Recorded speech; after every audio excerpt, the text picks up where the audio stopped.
So very good evening, everyone. So today we are going to start with the most important chapter in our syllabus, whether it can be a total income problem, whether it can be a separate problem at CA final level for 25 marks, almost around 22 marks, and at inter level for around 14 marks, one chapter will account for, and the name of the chapter is Profits and Gains of Business or Profession. This chapter is the most important chapter of all the chapters in Income Tax Act.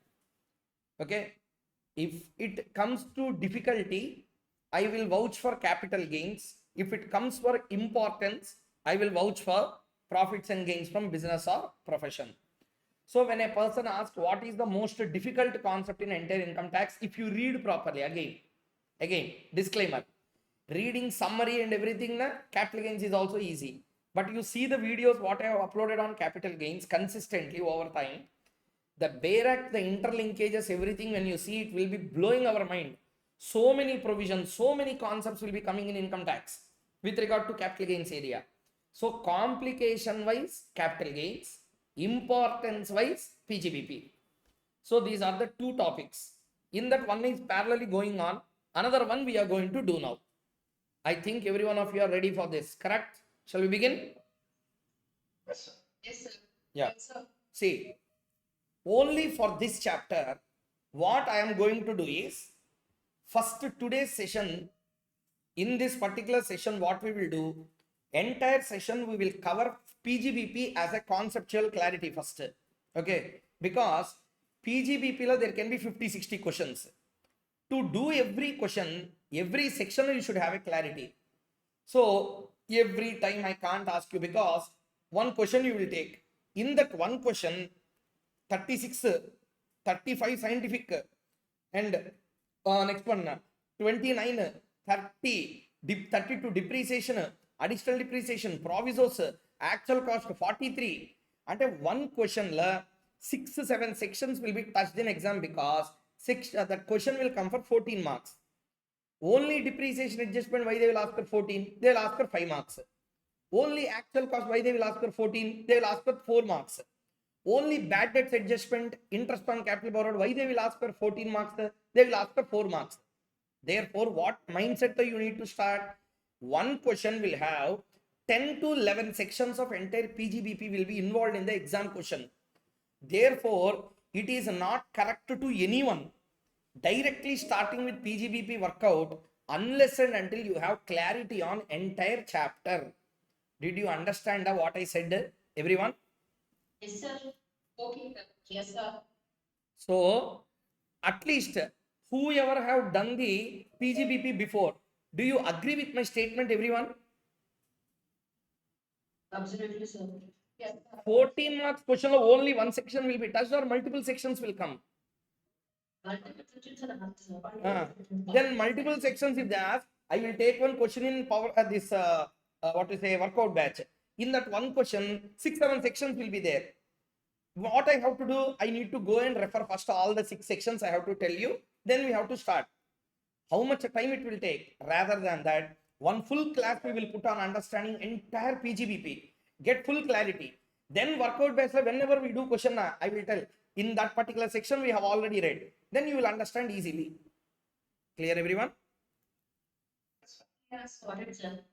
So that's why for this chapter we cannot directly go into the questions and answers. First we need to know entire PGBP. Okay. Almost all important concepts of PGBP I kept in 45 pages. Okay. 45 pages I have written all the important contents. I'm not telling entire PGBP. Entire PGBP will not be complete in 40-45. All important contents I have written. Wherever required, we will extra write the notes. But this is the notes for PGBP. Okay, let us see. Learning objectives of PGBP chapter. They are using 4 words: profits, gains, business, profession. So we need to understand the meaning of the terms. What is a profit? What is a gain? What is a business? What is a profession? Next one, section number 45, capital gains ki charging section. What is that? What will be charged to capital gain? Any profits or gains arising from transfer of any capital asset. Okay. Unless and until subjected to the provisions of section 54 to 54 GH. Like that, they have given certain things. Are the charging section for PGBP. Am I clear? Like that, there is a charging section for house property also. Likewise, there is a charging section also for PGBP. That is section number 28. That we will learn. Next one.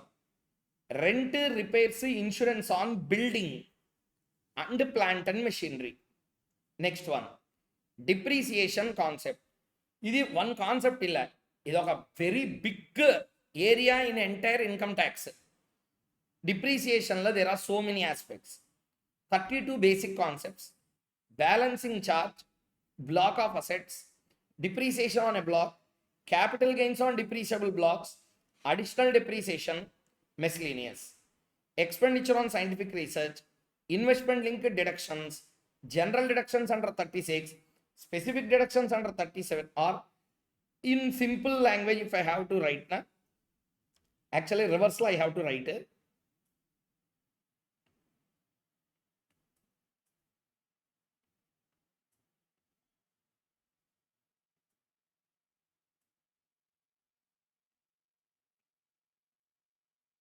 Other deductions under section 37, allowable and non-allowable deductions, presumptive tax regime, deemed income, actual cost assessment, books of accounts, tax audit and audit report, and miscellaneous areas.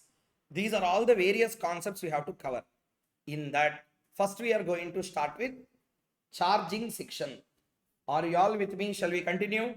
Charging section. Yes, sir. Yes, sir. Yes, sir. Yeah. Please listen. Today's class is a mix of theoretical and practical. So please keep your mind here. Point number 1. What is the... Yes? Under section 36, no, sir. Huh? General deduction is under section 36. 36 is general. Why I am writing specific here is for our understanding. There is only list of 13, 14 deductions are there. Specifically, those are only deductible. Clear? Okay, sir. That's why for our understanding. Normally the name is general deductions. Okay? Sir, Yes. in the learning objectives, there is something called actual cost. Hmm. Is it related to depreciation? No, this is actual cost assessment is under section number 43. This is for the purposes of capital gains, depreciation, or even scientific research. Wherever the word cost comes into picture, this section will get attracted. Okay, sir. Okay, let us begin with the concept now. So what is the name of the chapter? PGBP. This is governed by chapter number 4D of Companies Act. Let us read what is there. The scope of chapter 4D is given in its charging section as follows. Section 28, clause 1. The following income shall be chargeable to income tax under the head PGBP. The following income means these incomes will be chargeable. Number 1. He is not telling these incomes are only chargeable. These incomes are chargeable. Means what? The following income is chargeable. He is not saying only the following incomes are chargeable. And he did not use the word namely. He did not use the word in the bare act. Whenever the term namely comes, they are saying only these. Okay, but here the word namely does not come. Means what? The list we are going to read is only a illustrated list. Illustrated means these are some of the contents in the list. These are not the only contents. First of all, everyone understood the charging section intention. Yes, sir. Yes, sir. So, charging section is inclusive, not exhaustive. Okay. So, there are 3 words. Income, business, profession. These are defined under 3 different sections. 2 clause 24 defined income, 2 clause 13 defined business, 2 clause 36 defined profession. Okay. So, meaning of income covered in basic concepts to income tax. Already covered. This is not the time to learn. Definition of business. We will read now. Business includes, example, always try to understand whenever business word comes, generally people think buying and selling. Adi trade. Business trade is one of the item. Business has four items. Number one, trade. Number two, commerce. Number three, manufacture. Number four, adventure. Adventure means taking up a new venture separate from that of our existing ventures is called as an adventure. So business includes trade, commerce, manufacture, adventure. Any concern in the nature of trade, commerce or manufacture. Next, what is a trade? Buying and selling on repetitive basis of goods is a trade. Commerce, any commercial activity, banking, insurance, transportation, anything. Manufacture, in a manufacture, there will be a input, there will be a process, there will be a output. Input and output both are different from each other in terms of its name, identity and value. And this output will be sold for making a profit. That concept we call manufacture. So tell me, what is a manufacture? Manufacture involves an input, process, output, and the output will be sold for profit, and the output will be different from the input in terms of name, identity and value.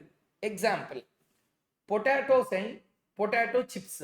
Tell me, potato and potato chips. Potato is the input, potato chip is the output. Process will be there, long process will be involved. Now tell me, potato and potato chips are having same name. You will go to market vegetable shop and you will ask, give me 1 kg of potato chips.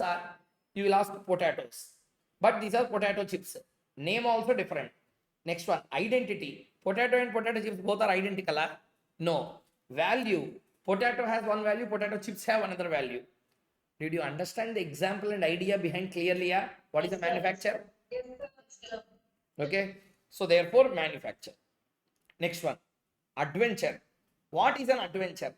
Adventure is something which I will not do every time. Isolatedly I will do once in a while.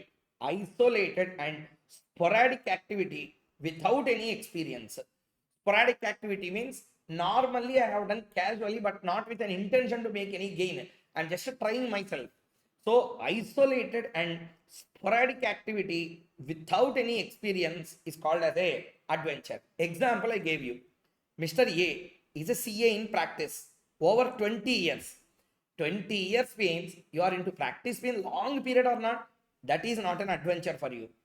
Now he is entering into an area on which he is having no experience. He is entering into real estate dealer. He is becoming a real estate dealer. He constructed one property. Now this is an adventure. Now question is, he bought that real estate property at 1 crore, sold at 3 crore, made a profit of 2 crore, and he said that, hey, I am a chartered accountant. I am not generally doing this business. Rarely, once in a while I tried, but it became a super hit. Don't tax me now. Tax when I do it regularly, he said. So regularity need not be there. Even adventure is also deemed as a business only. I am not saying section 2 class 13 said that. So trade, commerce, manufacture, adventure or any concern in the nature. Okay. Next, profession.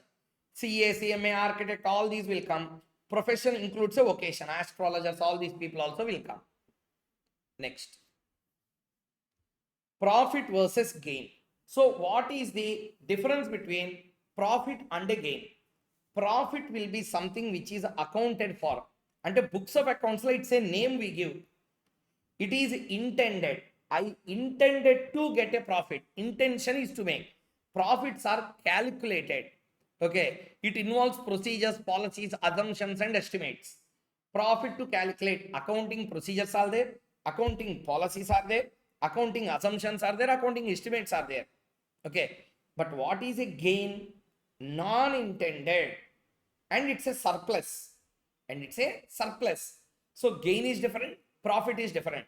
I am intentionally I am doing something to make some gain. We call it as a profit. Gain is which is not intended and but a surplus is made. We call it as what? Gain. So a profit is an accounting term. It is intended to be earned. Profits are to be calculated. That's why we call capital gains chapter. It's not capital profits chapter. Why we call it capital gain? Reasons are, see, I purchased a building for me and my family. Okay. After 10 years, I sold this property and bought another big property. Now tell me, why you purchased this building means what I will tell. To sell after 10 years, or to live, to live, not to sell it after 10 years. Occasion came, my income scope has increased. I have grown within this 10 years. I wanted to shift to a new house. Then I sold this. Means I have no intention to make any excess. It was made incidentally. Those are called as gains.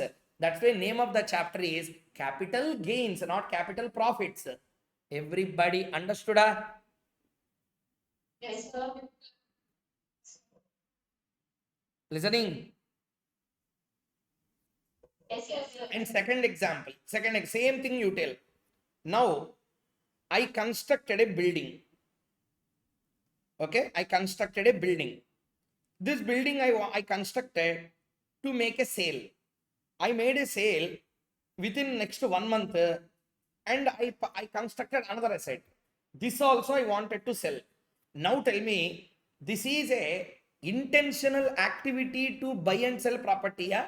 It is to live as a for livelihood. Intention. Therefore, I'm doing this activity only. Now, purchase and sale of this building will not come under capital gains chapter. It will go under PGBP. Do you understand the point or not now? Yes, sir. Okay. So this is the idea he wanted to tell. That's why sudden occurrences of gains will be there, or normally profits can come. Anything is taxable. That's why they use the word profits or gains of business. Sometimes in business also, I was not intended to get a profit in that, but I got it. Even then it will be taxable. Classic example I will tell you. Listen. My company is in sale of medicines. One of the customer claimed that my medicines are, or I am a company involved in cosmetic. Some person filed a complaint against me in the High Court. He defamed me on YouTube, Instagram, etc. Or he defamed me on social media that my product is not good, cosmetics are not working well, it is inflammatory, or it is creating problem to the skin. Like that, he filed a complaint against me, made videos on me, and he defamed me, and my share prices also came down. I challenged him in the court.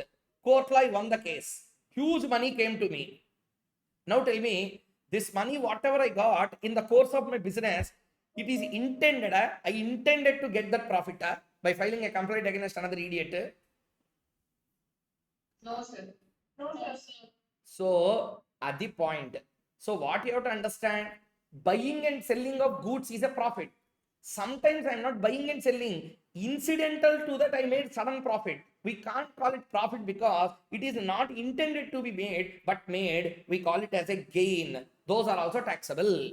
So, any sudden compensations in the course of business, if you receive, you will be taxable under head PGBP for that income. Everybody understood the point clearly? Yeah? Yes, sir. Hey, Yes, sir. I'm not telling any story to you. Please listen carefully. Anything can come in examination.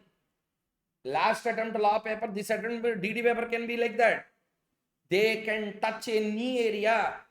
So learn everything in a proper way. So next, significance of the term carried on. What is this carried on? See here. The profits and gains. Profit we read, gain we read, business we read, profession we read. Which was is a general English word. Now carried on. Carried on. What is this word carried on? What is the significance? How questions can come in exam? See here. Every word has a meaning in the bare act. Let's learn. There is a company called as S Limited. Head office is in Mumbai. That company is in hotel business. It has a loyal and committed customer base. Means what? See, like me. If I come to Chennai, there is only one place where I stay, Residency Towers. It's in Pondi Bazaar. I am one of the most loyal and committed customer for them. Last 3.5 years I have been staying there. Are you understanding, everyone?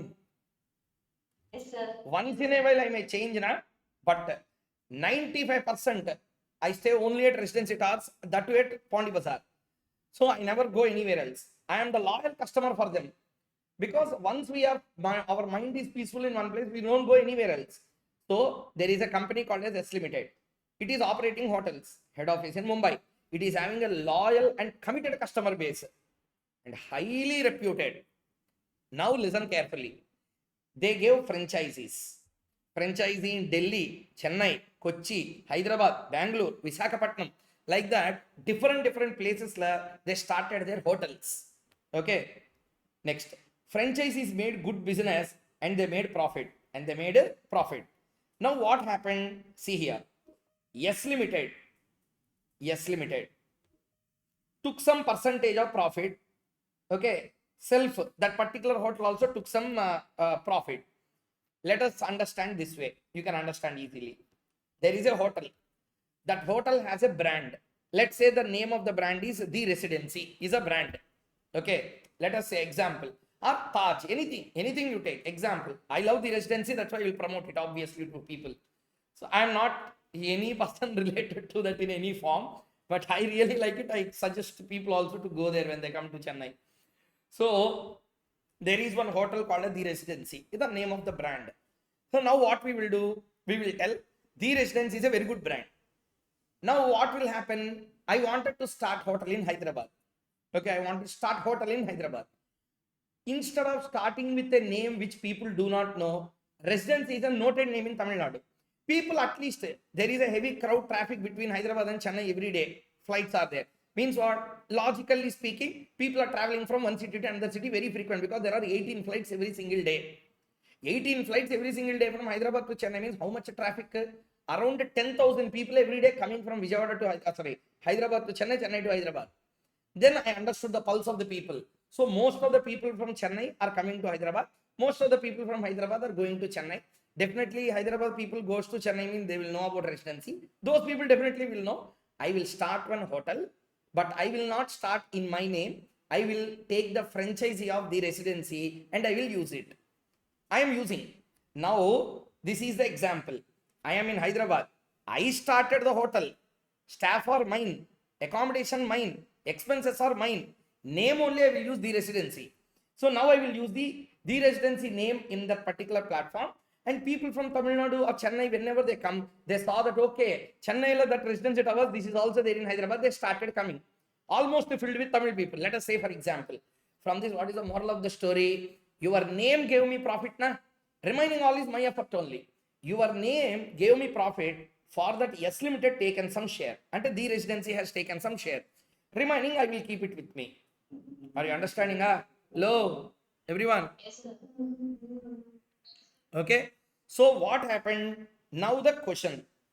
You tell me the answer for this case. My question is H1, H2, H3, H4, H5, H6. All these persons are independent persons. They are dependent on the S Limited.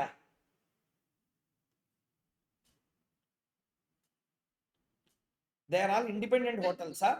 They are dependent. I'm not talking about operations dependent or not dependent. Name.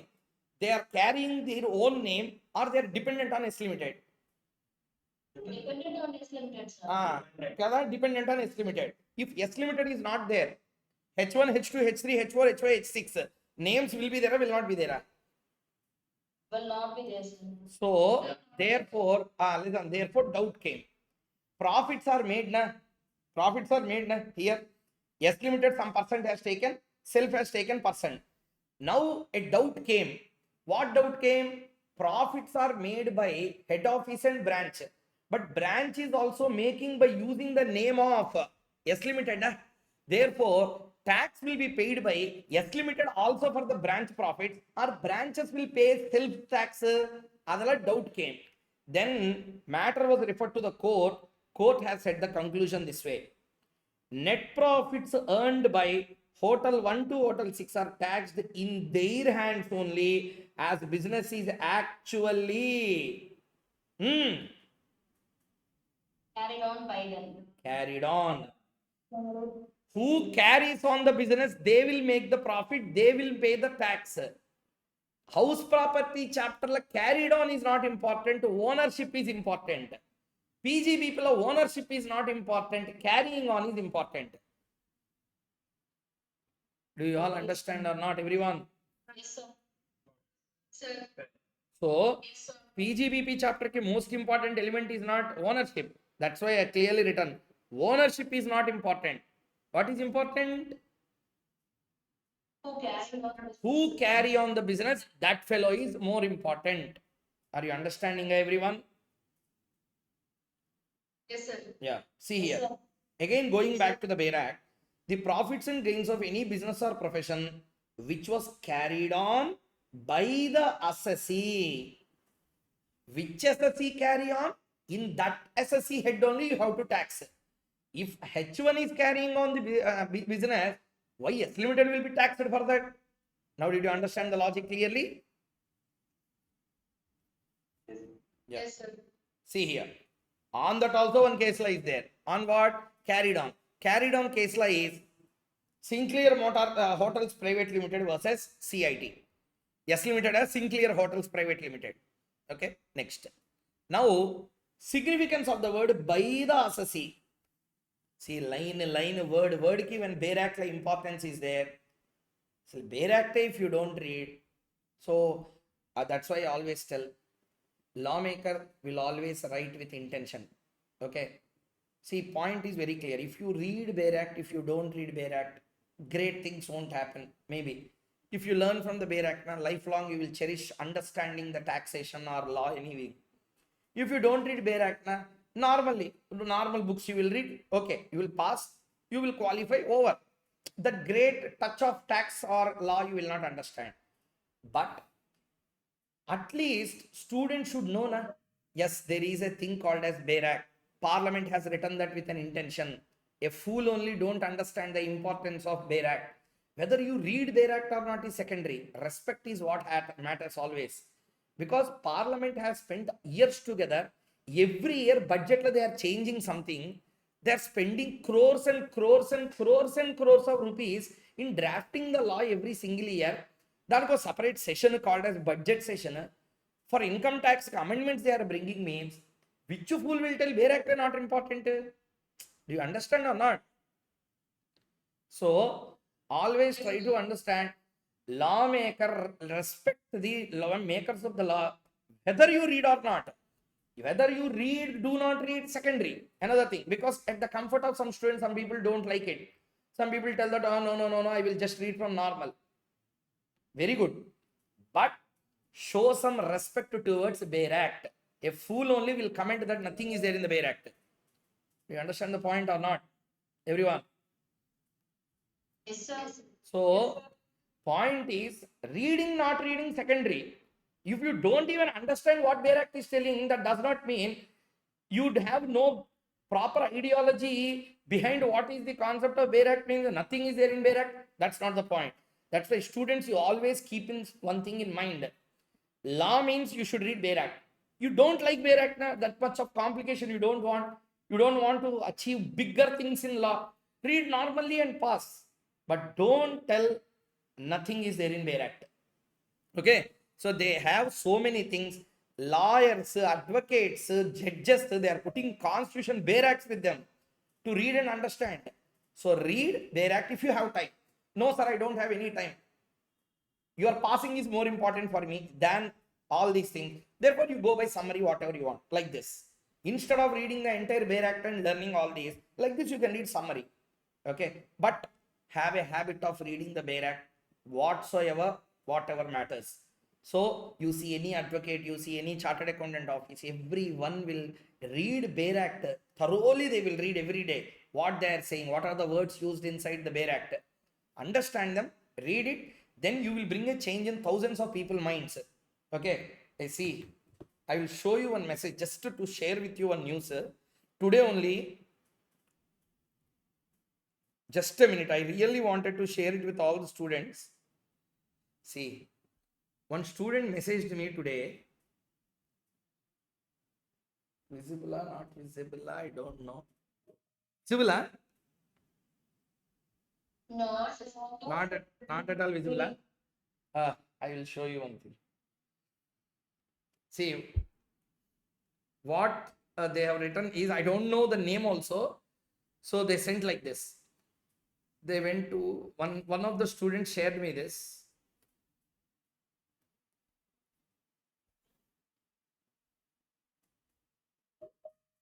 Not visible, not visible. Can you read this, sir? No, Read it out for us. Sir, I am currently working in a CA firm in T Nagar and I am in second year of articleship. Today, one of the candidate came for interview and during the process, she mentioned your name as her inspiration. I am happy to share that I am also one of your students and I wanted to inform you about this. Sorry, that is okay. One person remembered me. She said that she is inspiration something. But that firm, when she's joining, they asked to write something about inspiration. So she has written, camera not capturing. Wait.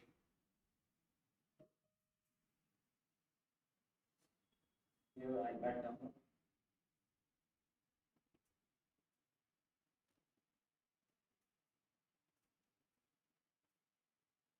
Now can you see?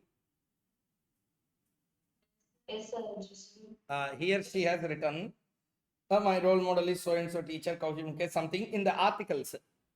So they asked her about, write something about the inspiration. Then she has written everything. So this is what they're writing in their articles. I mean, I wanted to tell that the impact that you create in people's mind will be always significant. You think at that time that we are not creating an impact. After me taking the classes, I know thousands and thousands of students who started reading the Bare Act in their articles. I know thousands of students who just started their practice because they have confidence in reading the Bare Act. So always keep a habit of reading the Bare Act. Keep track on what is happening in legislatures. Every time you read it, try to understand. Are you listening to the capital gain lectures are going on?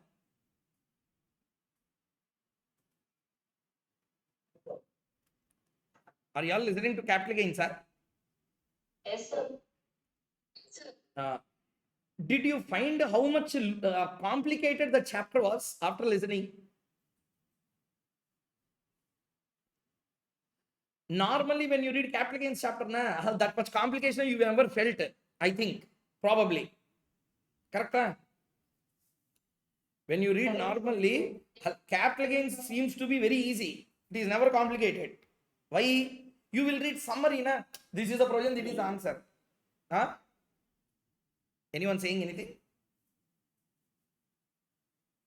So, the problem will come only when you open the Bare Act. Then only all the problems will start. So, unlock the real potential within you.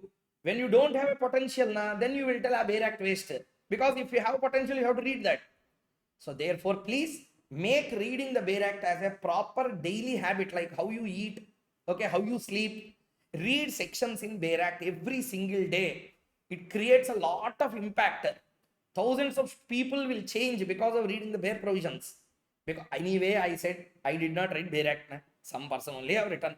With due respect to the parliament, read the Bare Act properly.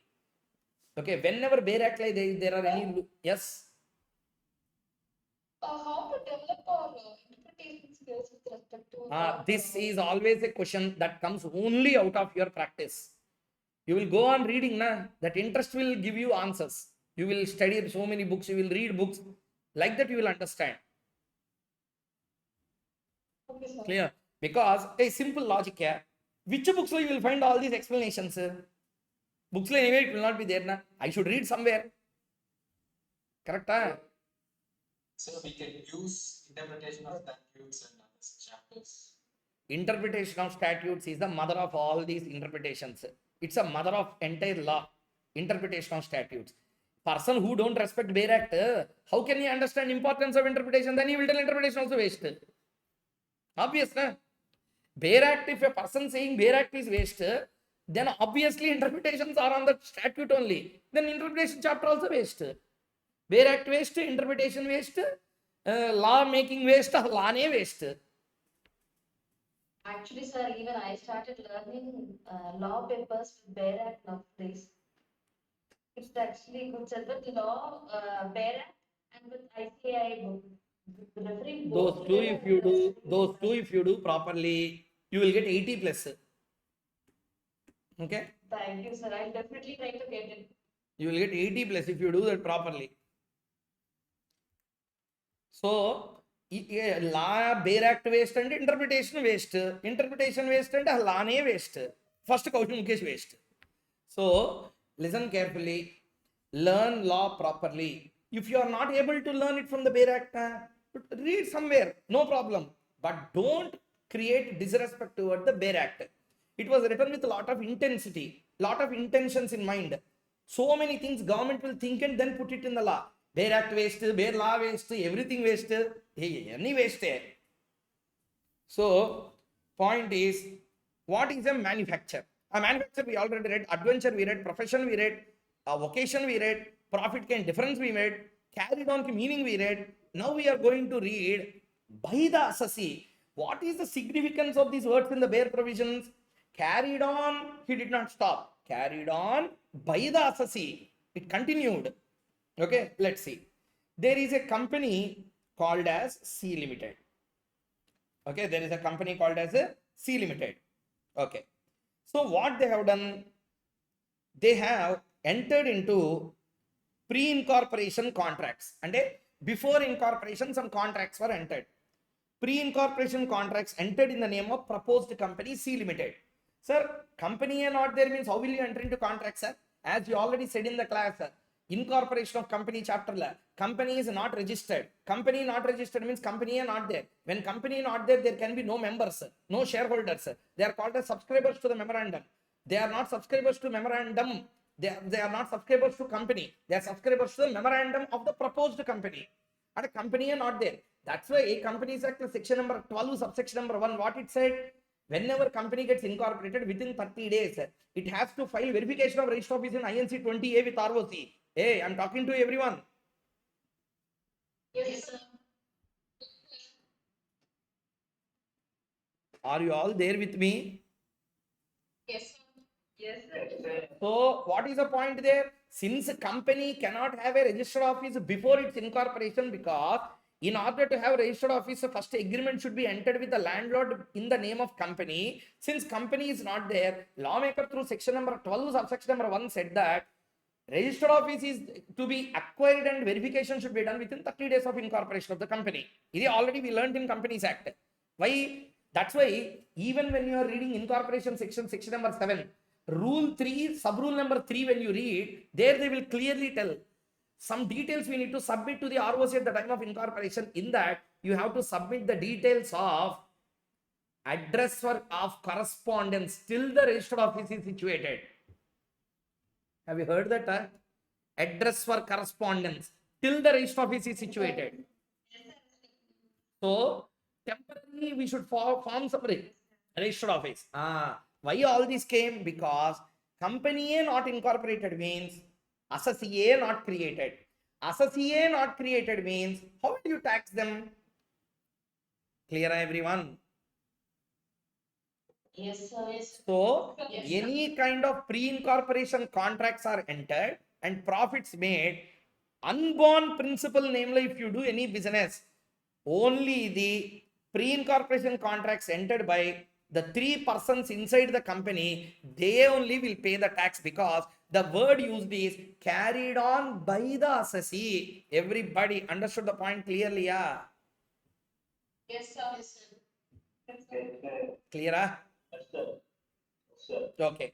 So what happened? Let us see. There is a company. That company has 3 persons. Okay. 3 persons are there. Registration applied. Company incorporated on 110. First board meeting held on 1410. They entered into pre-incorporation contracts on 17 itself. And before incorporation or after incorporation? Before incorporation. Incorporation not done, they entered into some contracts in the name of proposed company. Okay, they entered. In that pre-incorporation contracts, they made profits till this date, 10 lakhs. For this, C Limited is not taxable. P1, P2, P3 are only taxable. For any contract entered between that 30 lakhs, C Limited is taxable, not the P1, P2, P3, because business is carried on in the name of unborn principal. A company are not there, unborn.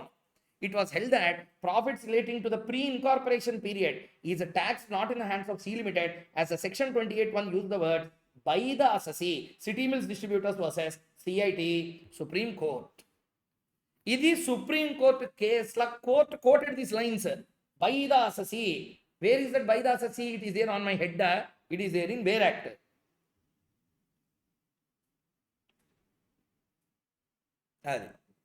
And a court also is considering what as a base to give judgment. They will see some sky. By the assessee. By the assessee, they will not write. Court also cannot go beyond what is written in the bare provisions of law. So, by the assessee important here. Carried on by the assessee. Assessee should carry on that. Whoever assessee carries on, in that hands only I can tax. Sorry. So, we now completed one line. 28(1) is completed.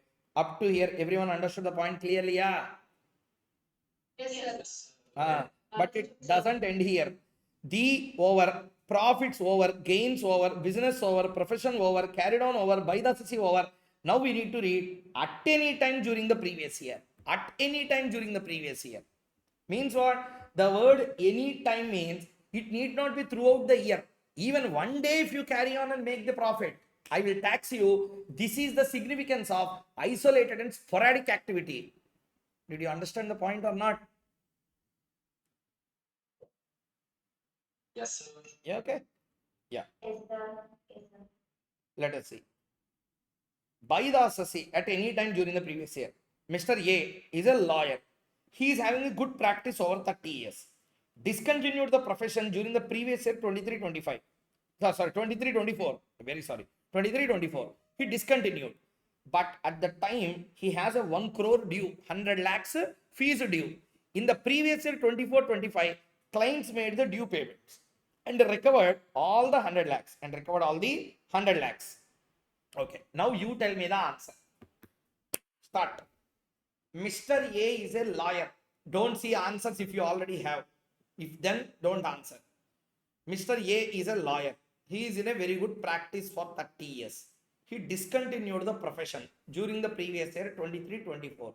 There is a fees due of 100 lakhs. In previous year 24-25, clients made due payments to him and recovered all the 100 lakhs.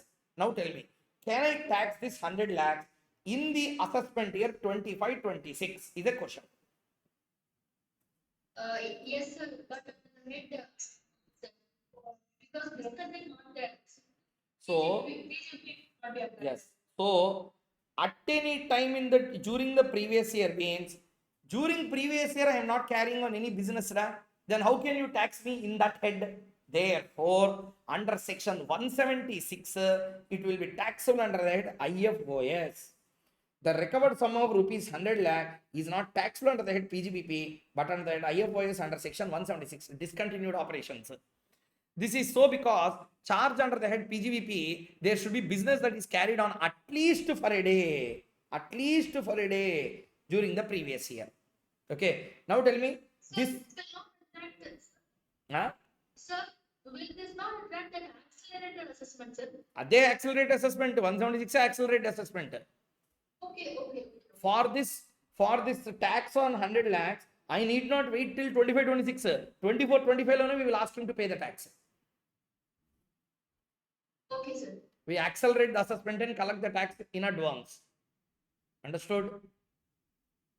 Yes, sir. Yes, sir. Next. Case 2. There is a company called as a V Limited. The company engaged in manufacturing of cotton textiles. Okay. There is a company called as V Limited. That V Limited is engaged in manufacture of cotton textiles. Has a very big financial problem, which is a temporary in nature. And to overcome the difficulty, it leased out its premises and machinery to another person on a 1-year lease agreement. Let us understand what happened. There is a company called as V Limited, engaged in manufacturing of cotton textiles. They underwent a very big financial problem, but the problem is temporary in nature. 1.5 years it will go away. Therefore, what they have done, let us stop our business. We can't continue because we can't pay wages, everything to the workers. Then that will become much more bigger problem. Okay. Therefore, let's stop our operations. pay to all the workers in the factory, everything, send them out, stop our business. Then one of the person asked, sir, we will stop, but so much machinery, everything is there, na sir. They will become depreciated, rusted if you don't use. Then they said, let's do one thing. Let us give this a factory and our machine for lease for 1 year to some other person.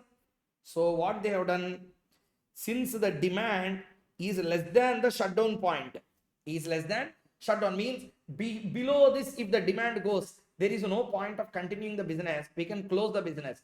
So demand is below the shutdown point. Therefore what they have done, to overcome the difficulty, some revenue should be generated na. They leased out this premises and machinery, both factory and machinery was given as a lease to another person on a 1 year lease agreement.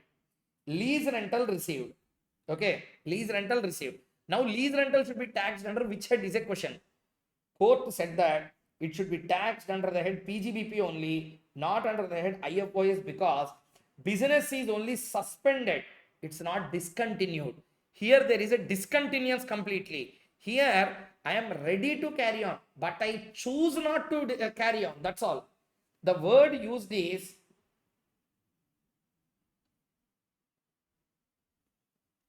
which was carried on by the assessee at any time during the previous year.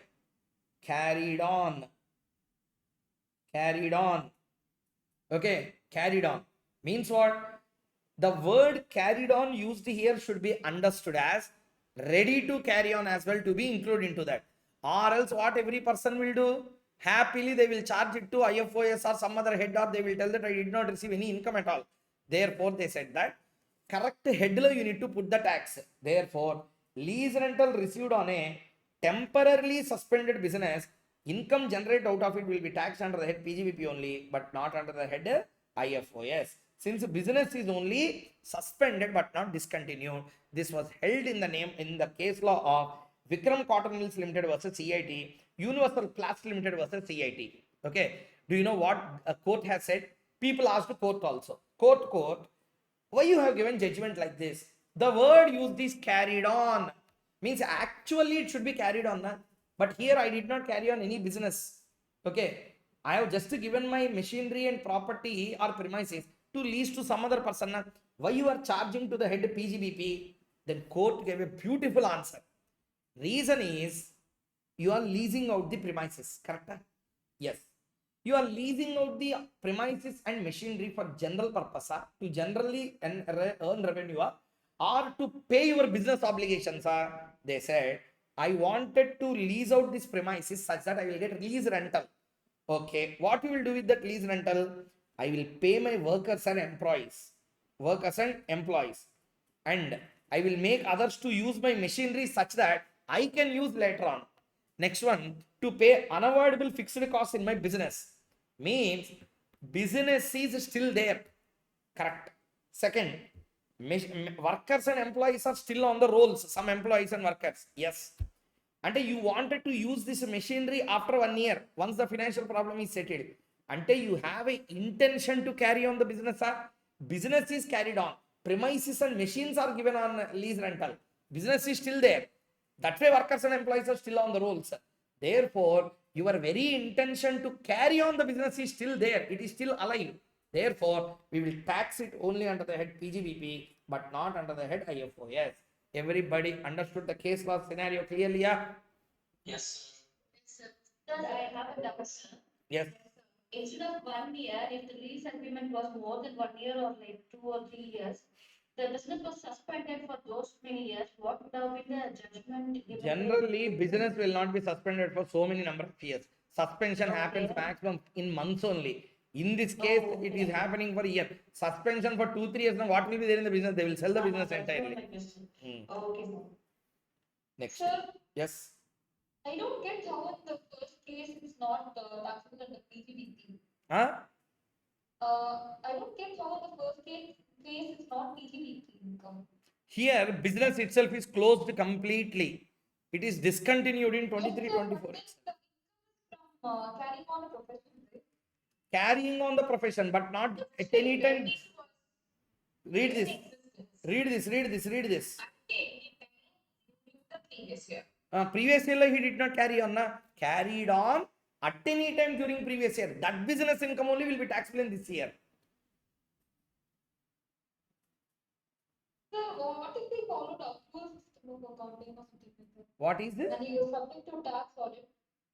What if we followed accrual system of accounting and was Accrual basis of accounting, accrual basis of accounting and PGBP has nothing to do. Let me explain one point. You have to receive 100 lakhs fees due, correct? Yes, sir. You did not receive. 2023-24 year, what you might have done, you might have written this as a bad debt. Correct? Oh, yes, sir. Okay. You might have written this as a bad debt. Receivables, you might have written this. Or completely you might have written off. Correct? Yes, sir. Yes, sir. Fees due is there. Receivable is there. That's it. Bad debt you might have recorded. That bad debts have been recovered now. Understood? Deemed income. So, but business is not there. If business is there, I will deem that as an income of that year. I discontinued the business. At that time, PGBP will not come now. Therefore, wherever and whichever headlight won't come, one head is there to take everything. That's IFOS.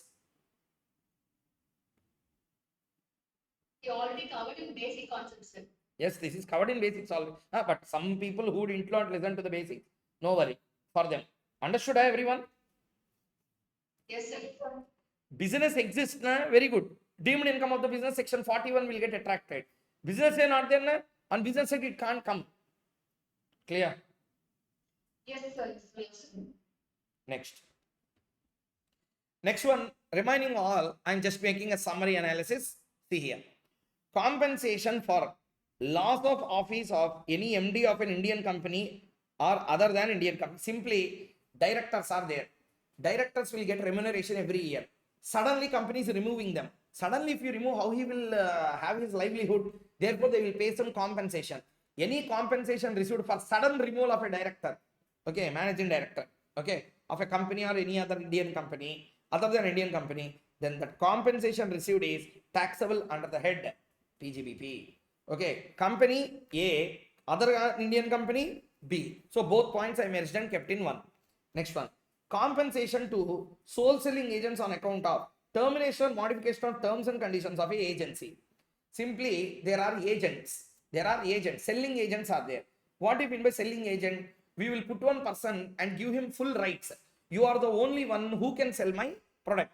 Who can sell my product? For example, my business is there. Online classes will be there. Online classes will be there. For example, there is an academy. In that academy platform also my classes can be sold. Now, who is that middleman? That person we call as a agent for me. Simply to tell my classes I can sell, or on my behalf he can also sell. Are you understanding? Yes, sir. Yes, sir. Now what I have done this way. I gave them 1 year right to sell my products on their website. Okay, they can also sell on my behalf. 1 year complete and very good. 6 months I said, I don't wanted to give you the classes. I will sell on my website. But they are dependent on me now. I did a mistake now by suddenly cancelling my agreement of agency. Now I will pay compensation to that middle person who is selling my classes. For them, that compensation will become the income from business or profession. Understood? Yes, sir. Yes, sir. So one thing, very simple. All compensations received in the nature of business will become business income. Compensation received from government for vesting the property or compensation for termination of any modification of terms and conditions in a contract. Any compensation. So always remember, business related compensations will come under PGBP. Understood? Yes, sir. Okay. Yes, sir. Now question, sir, not like that, sir. There is a house property. That house property is a capital asset. That capital asset is damaged or destroyed because of typhoons or cyclones or earthquakes or any like nature. Then what will happen, sir? Then compensation received. Then it will not be chargeable under the head PGBP. For that, there is one separate section called as section 45 in capital gains. Listening? Yes, sir. Because it is not for the business. That compensation you did not receive for the business. The compensation you are receiving for capital asset. Clear? Done. So we completed A, B, C, D, E. Yes. Sir, one more sir. Can you please explain that point compensation received from government for resting the property with any example, sir? Compensation. Compensation received from government for vesting the property. With any example, can we explain it, sir? Vesting of property means, for example, company is having a factory doing the business. Okay, government said that we will take that factory from you. Okay, for that we will pay you money. Oh, okay. Okay, factory relating to the business, if it is vested, it's a business property. Okay, sir. Any compensation received for that will be chargeable under PGBP. But I have my self-occupied property. From that I am getting house property income. That property if government takes, that will not chargeable under PGBP, that goes under capital gains. Compensation for any Okay. compensation, enhanced compensation in respect of any kind of compulsory acquisition. Okay, sir. Yes, sir. That we will read in capital gains anyway. Next upload is on that 45 section only. Very big area. Sorry, anyway, next one. Import export benefits. I repeat. Import export benefits.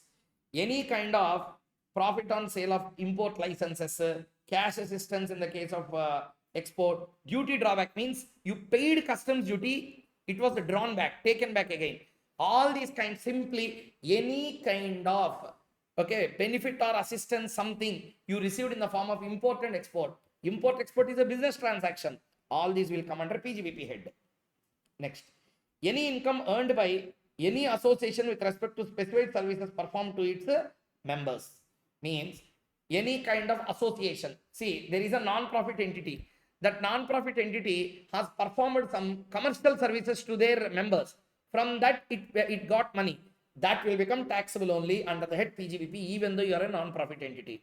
Example, there are some religious organizations in India.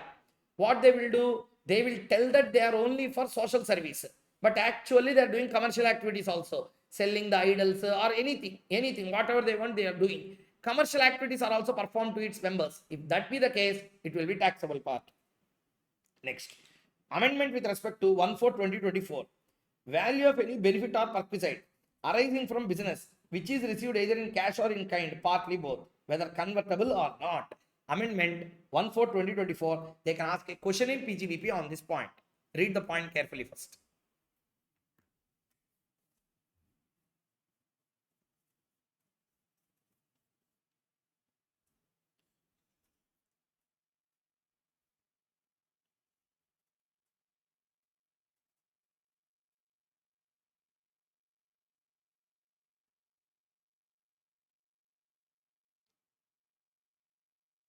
So can you give an example with respect to the benefit of a I will tell, just read once.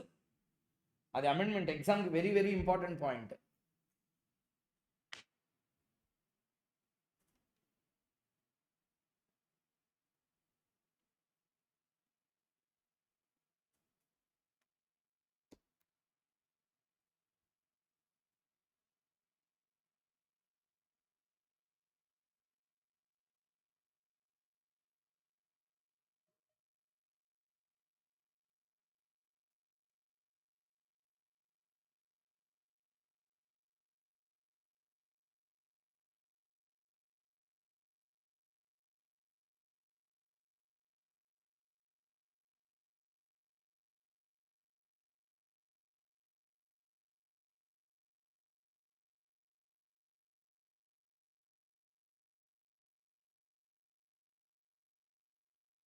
Have you read, everyone?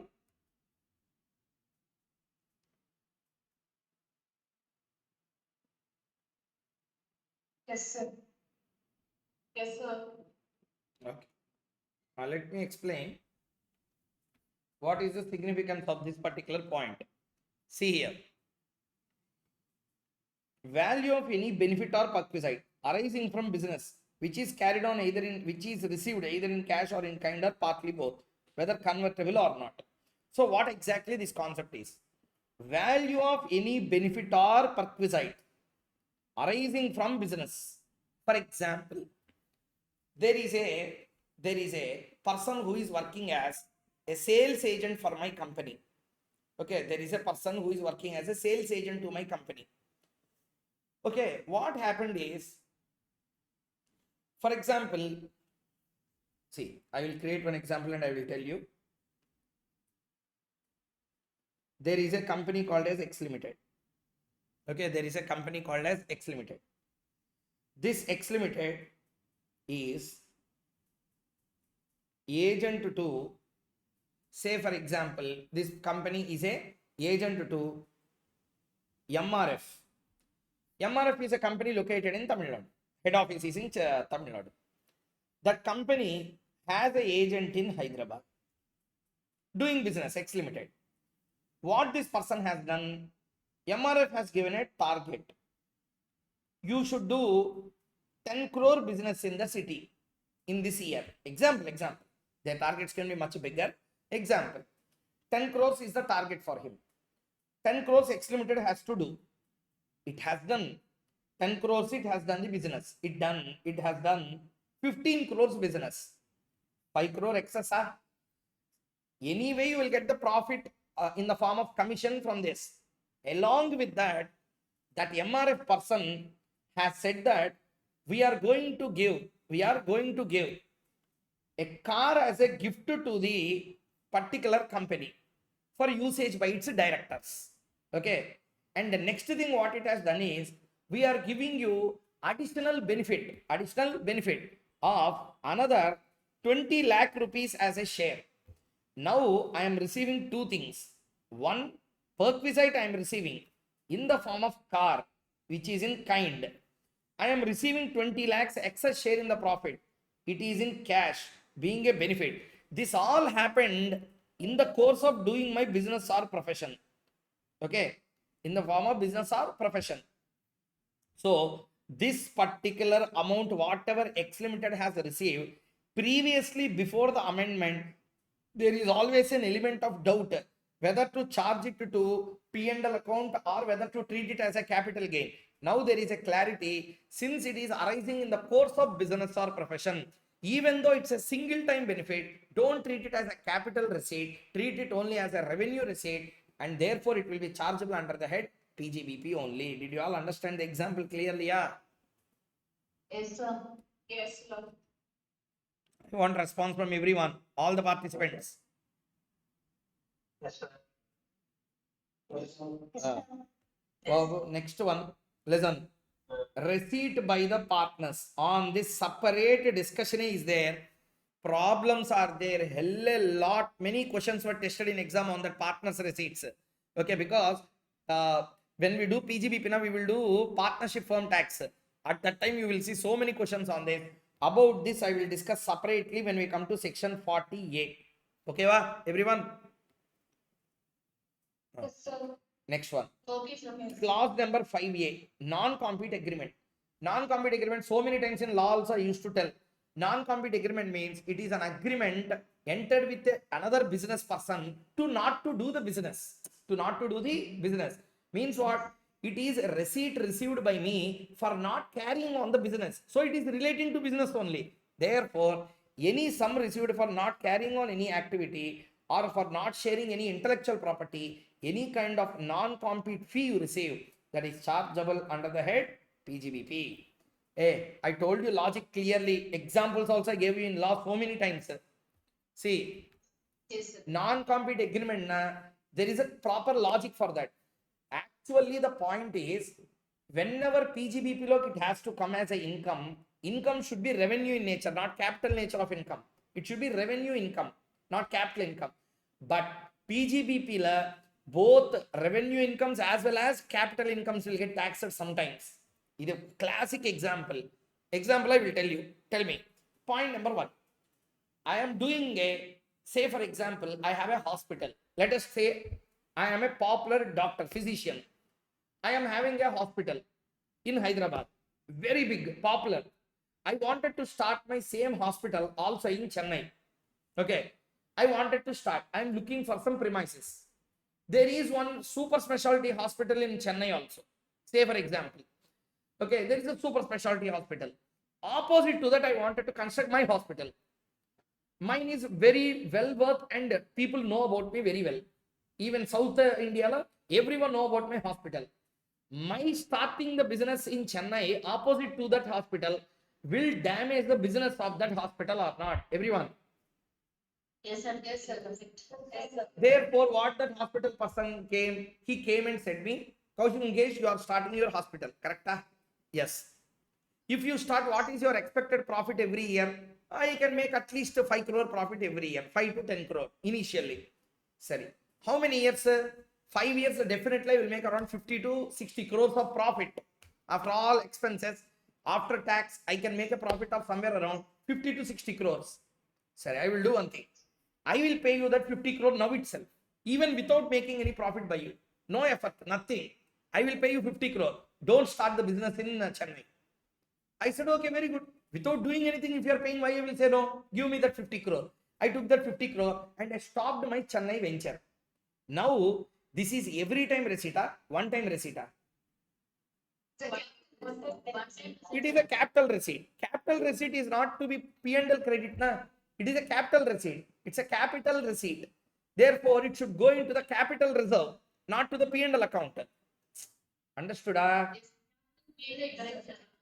So, actually, it should go under capital gain, relinquishment of rights. Understood? Extinguishment of rights, relinquishment of rights, there it should go. Capital gains, you should tax that amount. But lawmaker wanted to tax it under PGBP only due to one very good reason. What is that reason? Government said the same. See here, government logic is very clear. What it said, Koushik Mukhesh, you are getting 50 crores, yes. Receiving every time once, once. Capital or revenue, capital. Government said, no, it is revenue. Why it will become revenue? I received only once. Why it is revenue? Then government said that, sorry. Keep all these aside. If this non-compete agreement is not there, what you would have done? Start my business. What you will do? Do my activity every year. How many years minimum? 5 years. 5 years if you do business, recurring profits you will get, yes. How much recurring profit? And on average 10 crore per year. 5 years ki how much? 50 crore. That all 50 crore you are receiving once, yes. Means you are seeing 50 crore as one time capital receipt, but government is seeing it as 5 revenue receipts. Do you understand? Yes, yes, sir. Yes, sir. Therefore, you call it as a capital receipt, but in the eyes of government, we are looking it as 5 revenue receipts combined as a capital receipt. Therefore, we will treat it as a revenue receipt only, taxed under the head PGBP. Now, did you understand? Yes, yes, sir. So, that's how non-compete fee came under PGBP head. Next, any amount received on Keyman insurance policy. Keyman insurance policy. Hey, whenever some important person in the company die, company will lose so much amount. Ratan Tata is there. On the demise of Ratan Tata, Tata company has received 1,800 worth Keyman insurance policy was received. Why? Suddenly Ratan Tata demise. Share prices will fall. Business will get affected. Loss will come. How to compensate? Insurance will be there to cover that. So on loss of any key person in the company, if company receive anything, we call it as a Keyman insurance policy. Everyone clear? Yes, sir. This is not other sources. This is PGBPA. Reason, business affect ke you received that compensation. Correct? Yes, sir. Yes, sir. Next. FMV of the stock. Business income if the stock is converted into capital. This we will separately discuss here. There is a separate section on that 43 CA. There we will do. Next. Sum received on destruction or demolition or transfer of capital asset under section 35 AD on which a full deduction is allowed. Common sense, na? There is a section called as section number 35 AD. 35 AD you will take 100% deduction on any investment made in the plant and machinery which is a new plant and machinery. You took 100% deduction. You claimed all the tax benefits. After that you destroyed that asset. Means you took benefit and you destroyed, return of everything into the P&L. 2 times I should not give the benefit. Any amount you received on sale of that particular asset on which 100% deduction is availed will be charged under the head PGBP. Understood? Yes, sir. With this, we completed the most important one, which is called as a charging section and the basics. We completed this one. Everybody in the class understood charging section 28 clearly? Yeah. Yes. Yeah. Next one. Income from PGBP. How computed? 29 sections said like this. Income from PGBP shall be computed in accordance with section number 32 43 AD 43D. This is what said in 29th over 29. Format under the head PGBP. Net profit as per P&L account. Hey, problem solving time very useful. Particulars amount. Net profit as per P&L account.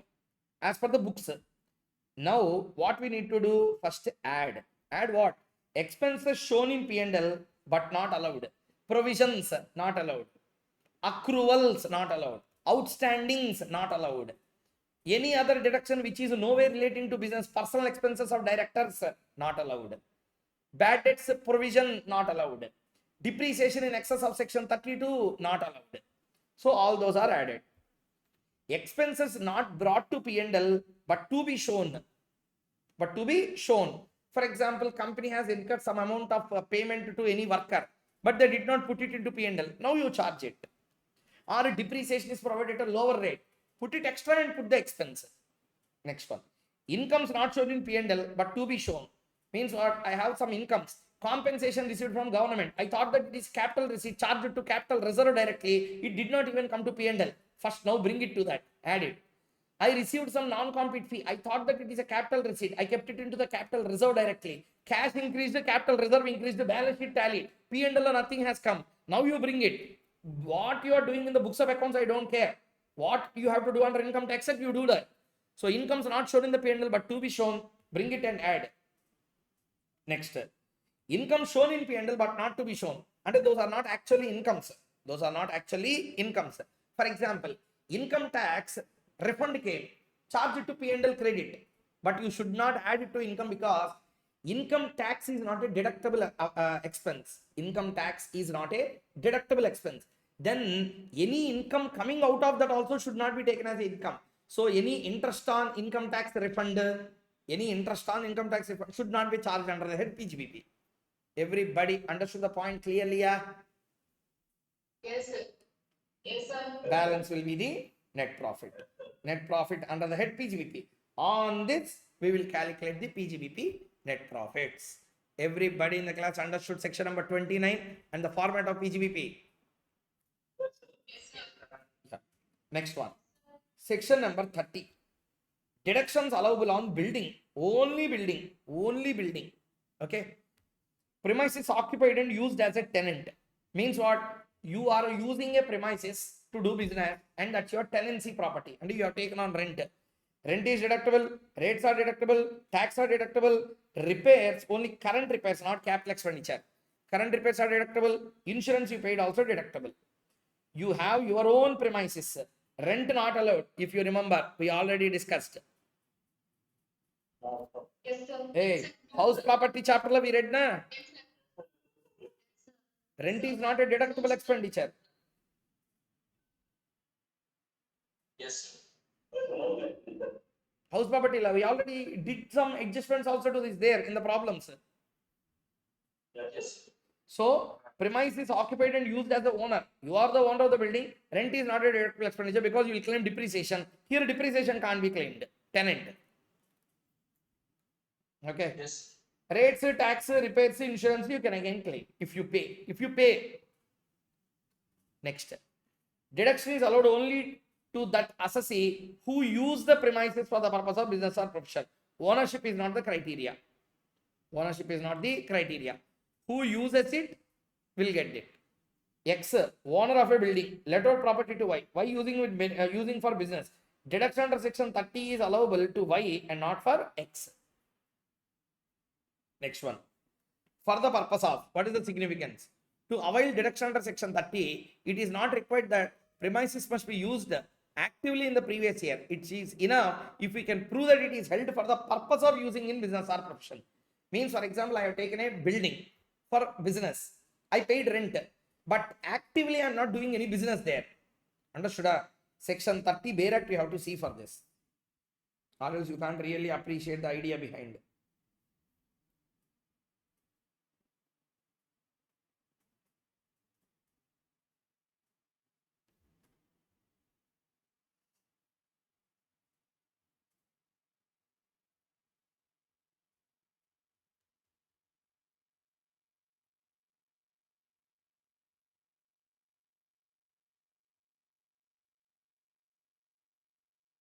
See, in respect of rent, rates, tax, repairs and insurance for the premises used for the purpose of business or profession, following deductions are allowed. Where the premises is occupied by the SSE as a tenant, rent paid, okay, and further if he has undertaken to bear repairs of the premises, amount on account of such repairs, other than as a tenant, amount paid by him on account of current repairs to the premises, all sums paid as land revenue, local tax, municipal taxes, any amount paid. Hey, if you remember, whenever we are doing the house property chapter, municipal taxes come to the extent of house property, 75% house property we deducted. Remaining part we deducted in the business, if you remember. PGBP. Yes. Yes. Hey, we have done the questions, na? Yes. Those deductions are under section 30 only. Clear? Okay. So therefore, any amount of premium paid on insurance premium paid also will be taken as a deduction, provided if you pay. See here. Rent, rates, taxes, repairs, insurance of premises used for business. Purposes of business. The word purposes of is important. Means what? Actually, I paid rent. I took it for business only, but I'm not doing any business there. No problem. You can claim deduction because actively carrying on business he did not tell.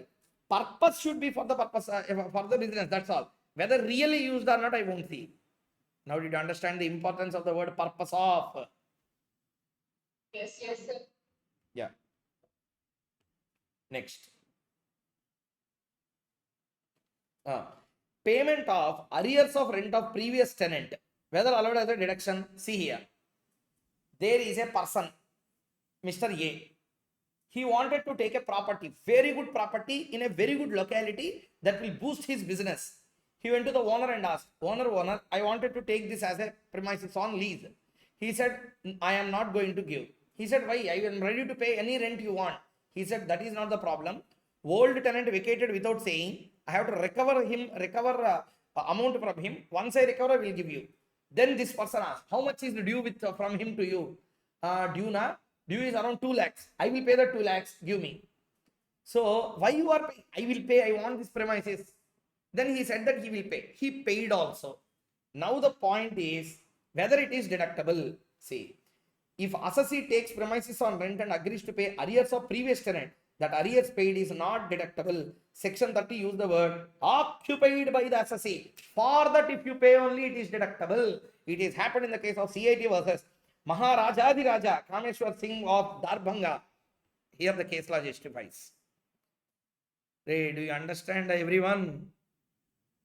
Yes, sir. Now, which fool said, yeah, Bare Act is not important. The gold-like points they used, see here.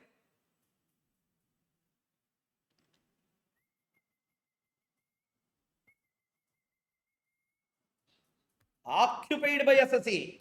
You didn't occupy now, you are paying the arrears of rent of some other person. Hello, clear? Yes, sir. Yes, sir. Like this, they can give adjustments in exam. There are so many 14 marks question, they will give adjustments. In that, one of the adjustment is paid 14,500 rupees towards arrears of rent to be paid by the previous tenant. It is incurred for bona fide purposes. It will give a soft corner. Bona fide purposes, allowed as a deduction. No, because the premises is not occupied by the assessee. If you occupy and you pay, whether business is carried on or not, I don't see. I will see only the purpose. But you are paying for something which you did not occupy. PGBP I will not allow to that extent. Do you understand, everyone? Yes, sir. So this is the case law. Next one. Rent payable by the firm to its partners, deductible under section 30. Rent payable by the firm to its partner. See, from the point of view of the firm, deductible. Whether I paid to partners or whether I paid to outsiders, anyway rent is paid, deductible. And there is a case law, Hesty versus Veitch and Co. In this case law, court also said the same, deductible, deducted, no worry. From the point of view of a partner, income received as rent is taxable. Under the head IFHP as section 22, read with section number 23.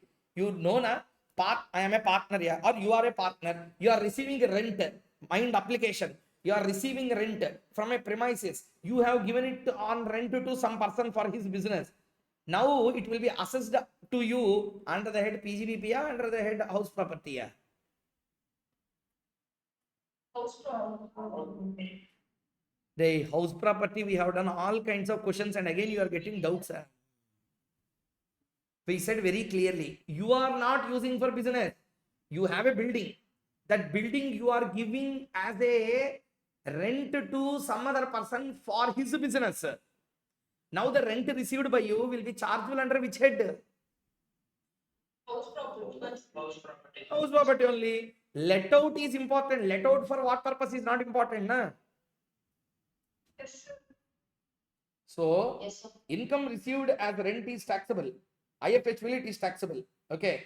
Under the head PGBP, not under the head IFHP. Rasiklal Balabhai versus CIT, Gujarat High Court, they gave this judgment.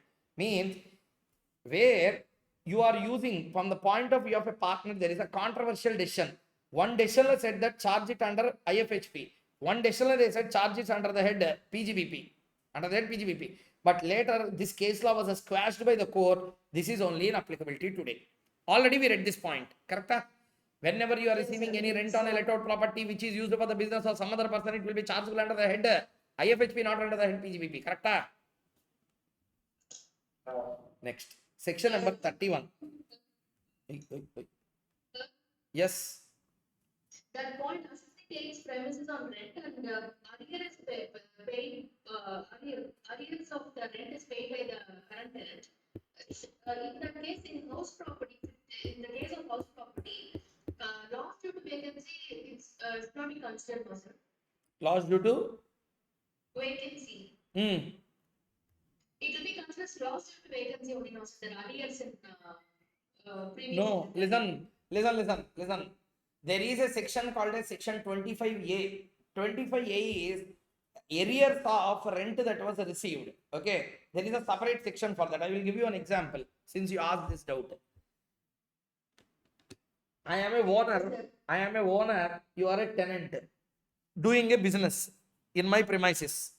You occupied my premises. Mine is a 3000 SFT premises. I gave it on rent to you. You stayed there for 2 years.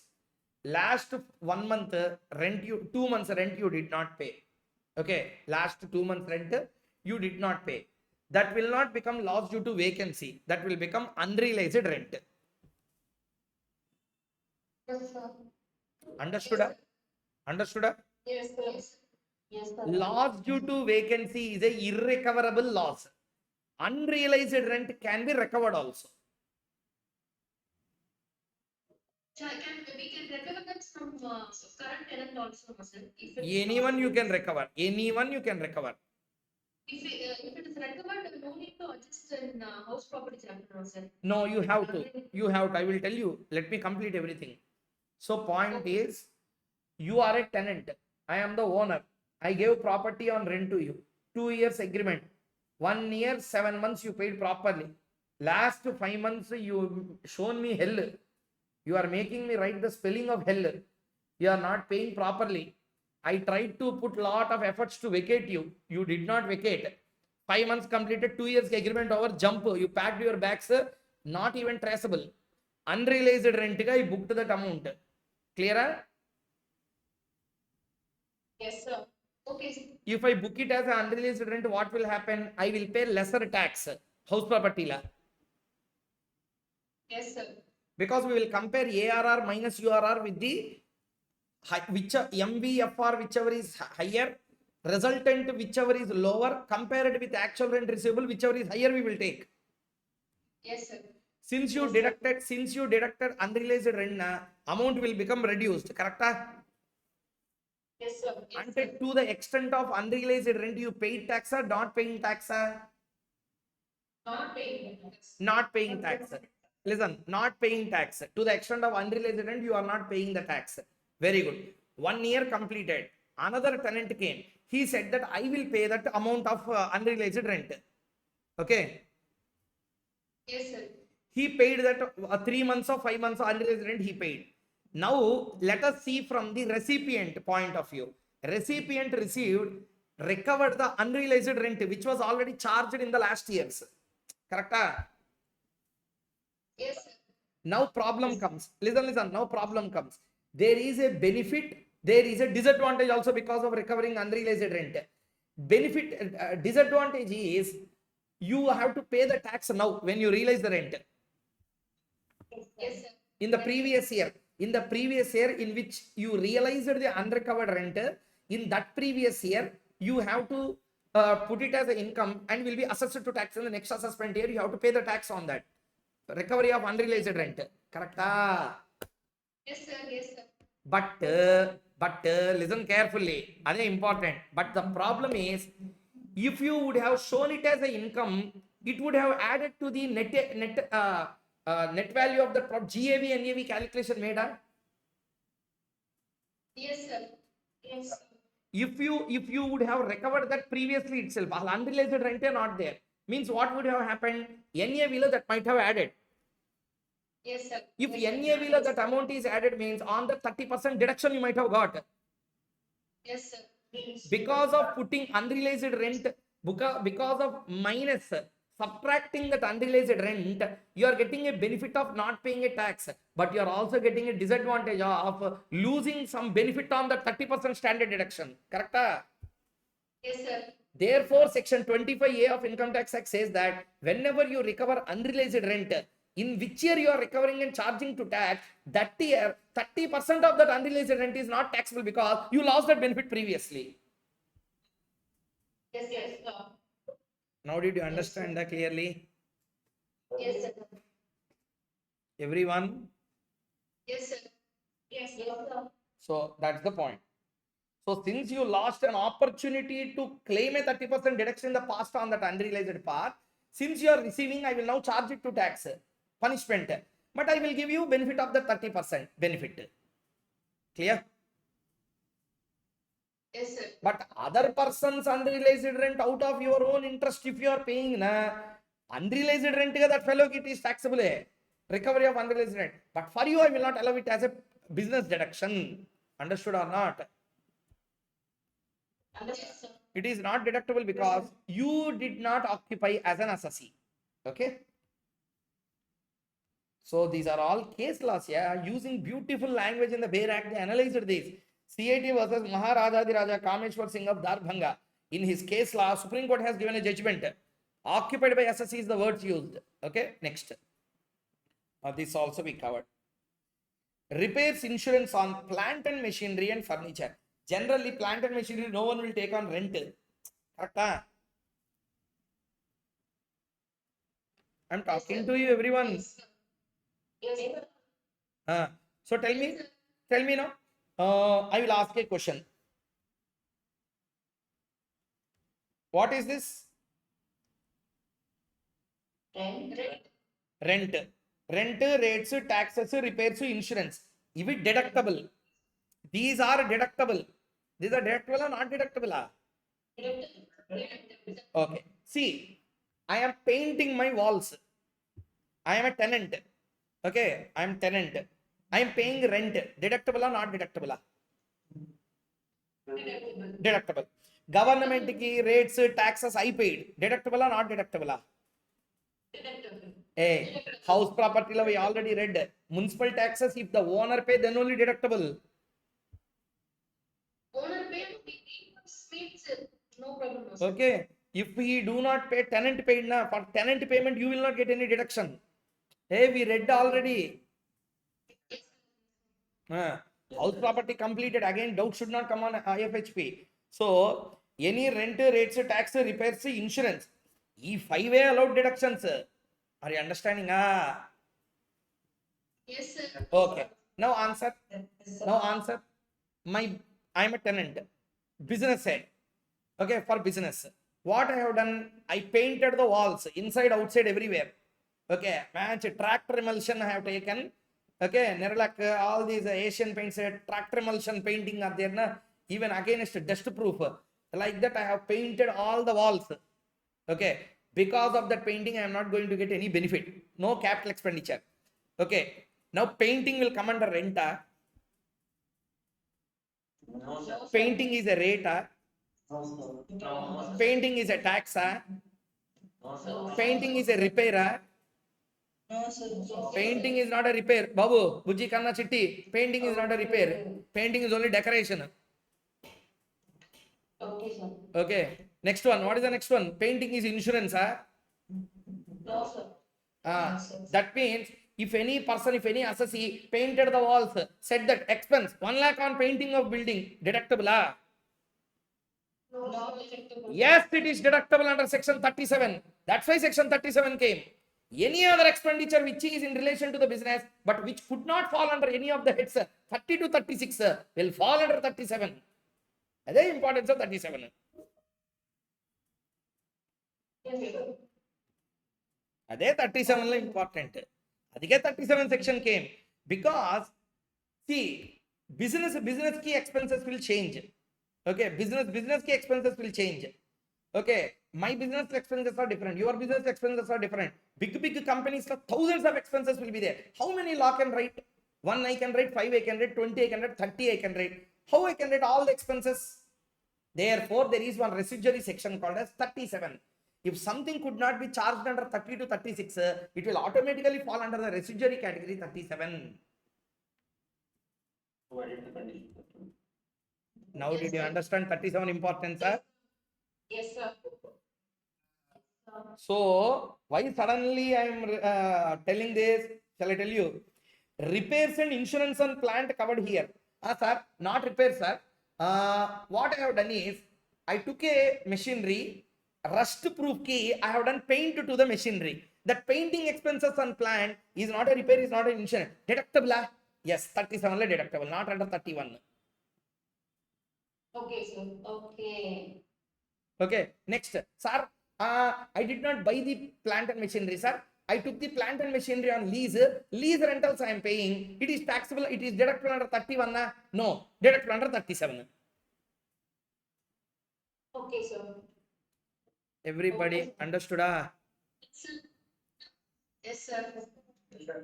So therefore, repairs on insurance on plant and machinery and furniture. Deductions are allowed if the following conditions are satisfied. There must be a plant and machinery or furniture used for the purposes, repairs, not in the nature of capital expenditure or insurance paid. Amount actually paid, deducted under section 31 for the tenant or user of the plant and machinery. Okay. So whoever uses, he will get the benefit. I think remaining points you understood clearly, right? Yes, sir. 31. Yes, sir. You can read.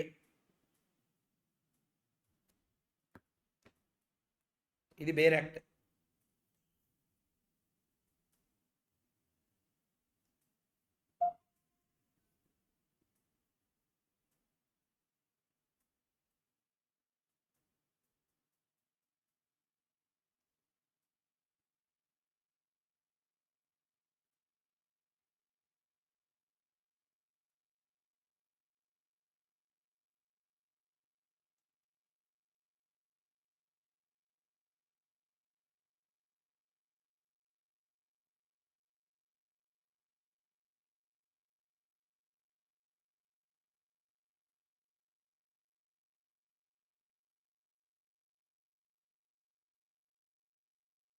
Okay. Yes, sir. Okay. Sure.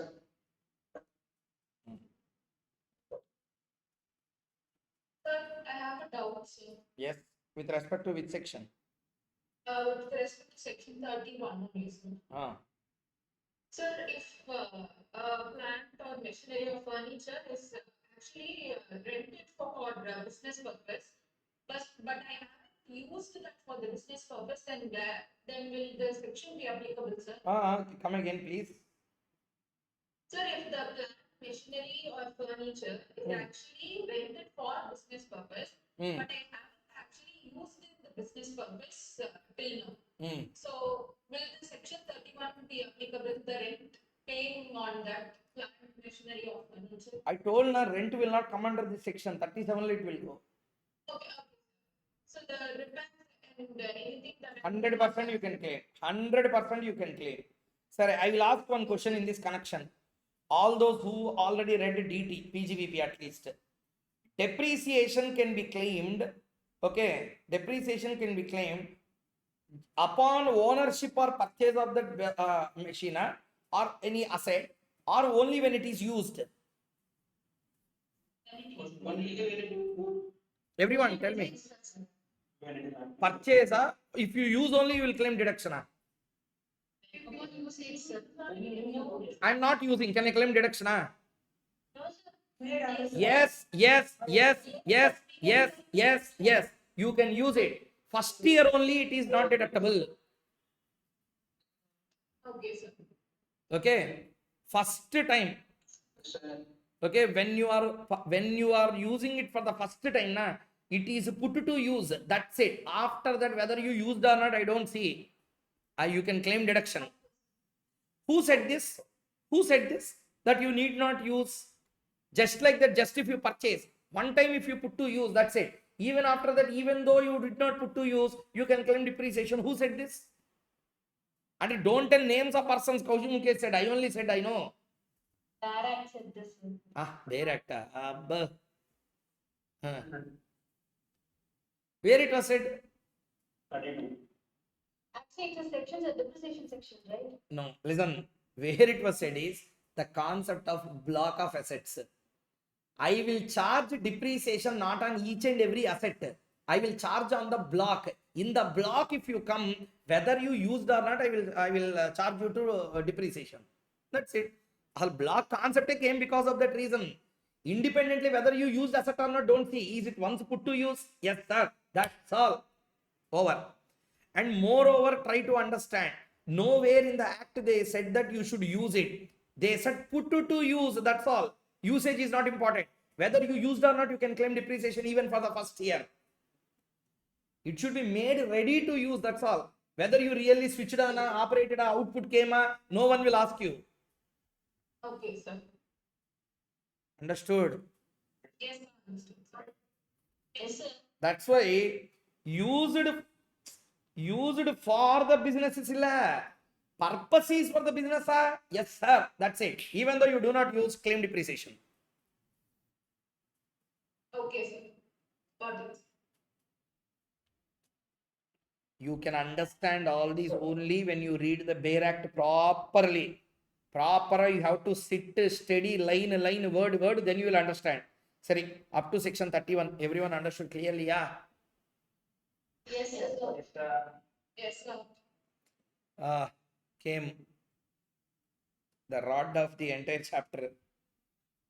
So, depreciation. Sir, Yes. municipal, if the municipal taxes is paid by the tenant, it cannot be allowed as a deduction for the employer, correct, sir? So in that case, if it is reimbursed by the owner, then just for recalling, I'm asking what to do, sir? I did not understand. If the municipal taxes of house property is paid by the tenant and it is reimbursed by the owner, in that case, what to be done, sir?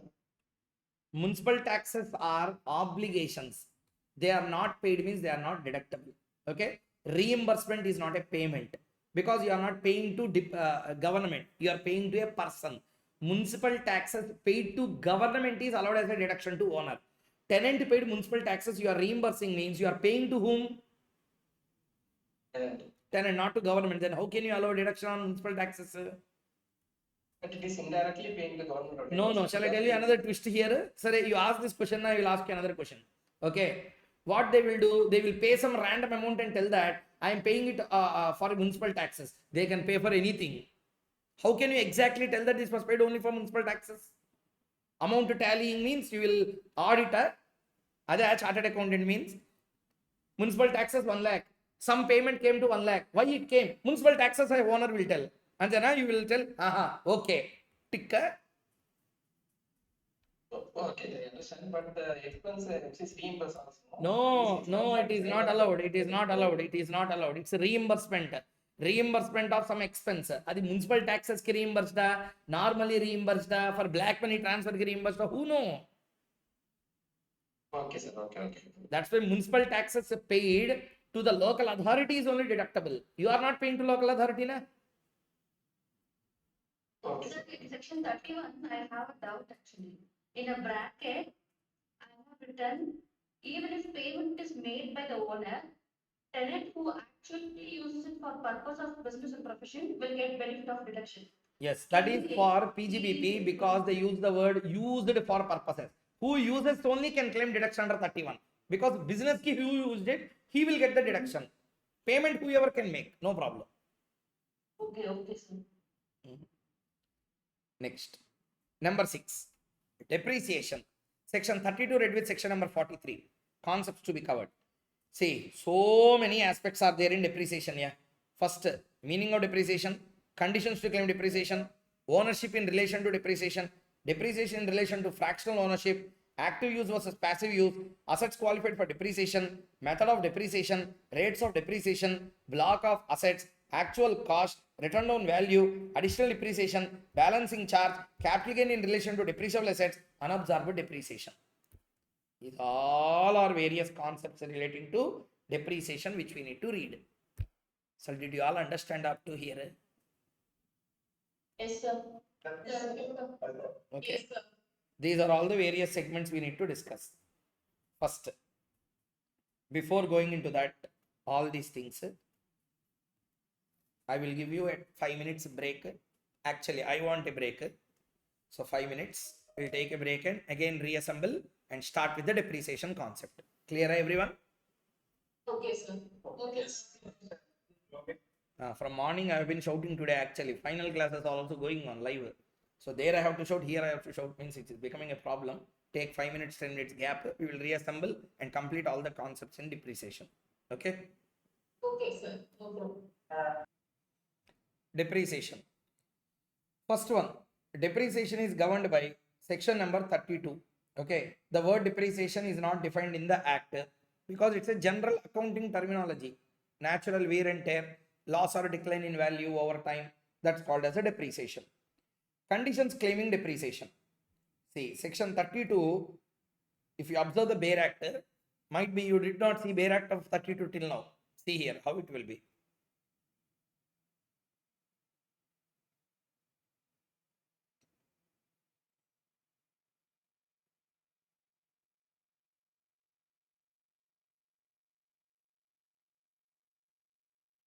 Depreciation section. Okay, this much big section it is. That's why depreciation has so much of concept to discuss. Okay, what I have done is I have broken this bare act into small parts and tried to explain every point. So if you could not read bare act, regular classes completely bare act. But now I am not going to take the bare act. I will directly explain from the summary of what I have taken from the bare act here. Clear? Okay, sir. So, conditions to claim depreciation. First one, asset must be owned by the assessee. Where it was used, see here.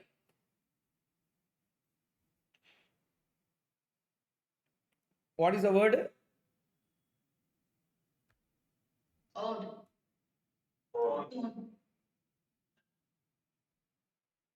And used. By the assessee. All conditions must be satisfied. It should be owned Okay. and it should be used by the same assessee here. This kind of language you will not see in the other sections. Okay, a repairs plant section like this you will not see. Okay, wa? Yes. Yes, sir. So, owned and used. And the important thing is purpose must be business or profession. Purposes, that's all. Is it kept aside for business purpose and not used for any other purpose? Yes. Did you use it? No. But I am making it available for use. That's it. Depreciation can be claimed on that. Clear? Yes, sir. So, Now doubt will come. Sir, why anyone will buy an asset but not use the asset, sir? Then why depreciation is claimed? It's unnatural, na? And it is unethical and unfair as well. Then everyone will buy something and tell that I will be using it for business and claim depreciation. Yes, yes. Department said the same. If it is a capital asset which is purchased for the purposes of business, plant and machinery, land and building, etc., whether you really used or not, I will not see. Is it kept aside for the purposes of business? Yes, sir. That's all. Deduction can be claimed. So what is important? Using it is important. Making it available for use is important. Taking it away. Taking it away. That's it. That's it. You can claim depreciation. Sir, give one example, sir, where asset is purchased, owned, and used for the purposes but not actually used. Give me one example. So many examples are there. Classic example, fire extinguishing units. You will use every day. No, sir. No, sir. Company will purchase fire extinguishing units. Lakhs of rupees they will spend. On the walls it will be attached. Na? Big tunnels will be arranged. Yes, sir. Uh, Yes, sir. why you are using? In the business, any fire accident comes, I will use it for that purpose. You kept aside for that purpose. You did not use. That's it. You can claim depreciation on the fire extinguishing units. Yes, sir. So, like that you should understand. So the point is, in respect of depreciation, first it should be owned, used by the assessee, purposes of business or profession. Okay. Okay. Now, so therefore, what are the conditions for claiming depreciation? Asset must be owned by the assessee. Asset must be used for the purposes. It must be used during the relevant previous year and kept to use for the relevant previous year. Means I sold the asset. On that asset, you can't claim depreciation because in the relevant previous year, it should be kept for use. Depreciation is allowed both on tangible and intangible assets. Who said this? They only said depreciation on building, tangible, machinery, tangible, plant and furniture, tangible, being tangible assets, being intangible assets. On both assets, depreciation can be claimed. Now, did you understand the point clearly? Yeah? Yes, sir. That's why this particular note is completely extracted from the Bare Act only. I did not write even a one word extra. If I write anything extra, that extra might be taken from the case laws, not out of my own intuitions. Either it is in the Bare Act or it is a judgment given by some court. That's it. Only these two will be there in the book. Clear? Next. Okay, sir. Ownership in relation to depreciation. Very important. How they can ask questions in depreciation, you will see. In order to claim depreciation, assessee has to show that asset is either wholly or partly. Partly means in case of co-ownership. One asset is there, two people are owners, 50-50. Then you will claim 50%, he will claim 50%. Understood? Everyone? Yes, sir. Yes, sir. Okay. Yes, sir. Now tell me. Now tell me.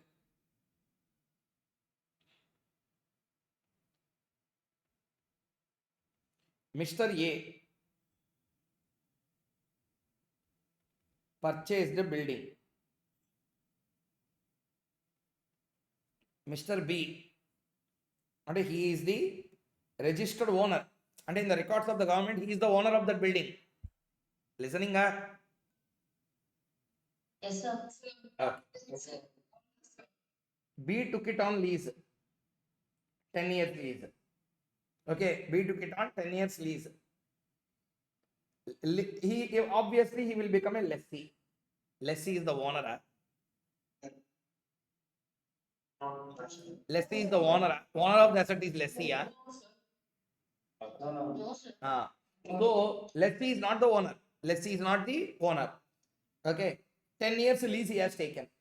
Now depreciation can be claimed by A na B na. For example, if A is using it for business, something like that, who can claim depreciation on that? A na B na? See, A na B na is not a question. A cannot claim depreciation anyway. It will become house property income for him. Correct? Yes, sir. My question is, can B claim a depreciation? No, sir, because he's not. No, sir. Yes, yes, But that's yes. right? No. Yes, and yes. See, the word he used is owned. He did not use the word owned and registered. Registration is not mandatory. Not registration, not mandatory. Registration in the name of assessee is not mandatory. Owned is enough. Do you know what is the meaning of owned here? The meaning of the word owned is exclusive usage rights should be there with me. That's all. I can claim depreciation. What should be there? Okay, sir. What should be there? Exclusive rights on that asset. I should possess. That's it. You will be called as a owner. So, in order to claim depreciation, assessee should show that asset is either wholly or partly owned by him. Owned. It is only the owner who can claim depreciation. Registered ownership is not required. Okay? Okay, sir. Okay. This is not my words, sir. This is not my words, sir. Exclusive possession rights and full control over the asset is mandatory. Mysore Minerals versus CIT, Varanasi Auto Sales Limited versus CIT. In both the cases, Supreme Court has given judgment like that. That's why I said, if something I write either from Bare Act or from Supreme Court case law, okay, nothing is my intentions. Next, depreciation on leasehold asset. Just now we discussed. Lessor can claim depreciation. In case of finance lease, lessee only can claim depreciation. IDFC versus CIT. Next one is ICDS Limited versus CIT. Next. Very, very important. If lessee incurred capital expenditure on asset leased, explanation 1 to section 32(1) will get attracted. Okay. See. 32 subsection number 1 la, there is an explanation. Read it.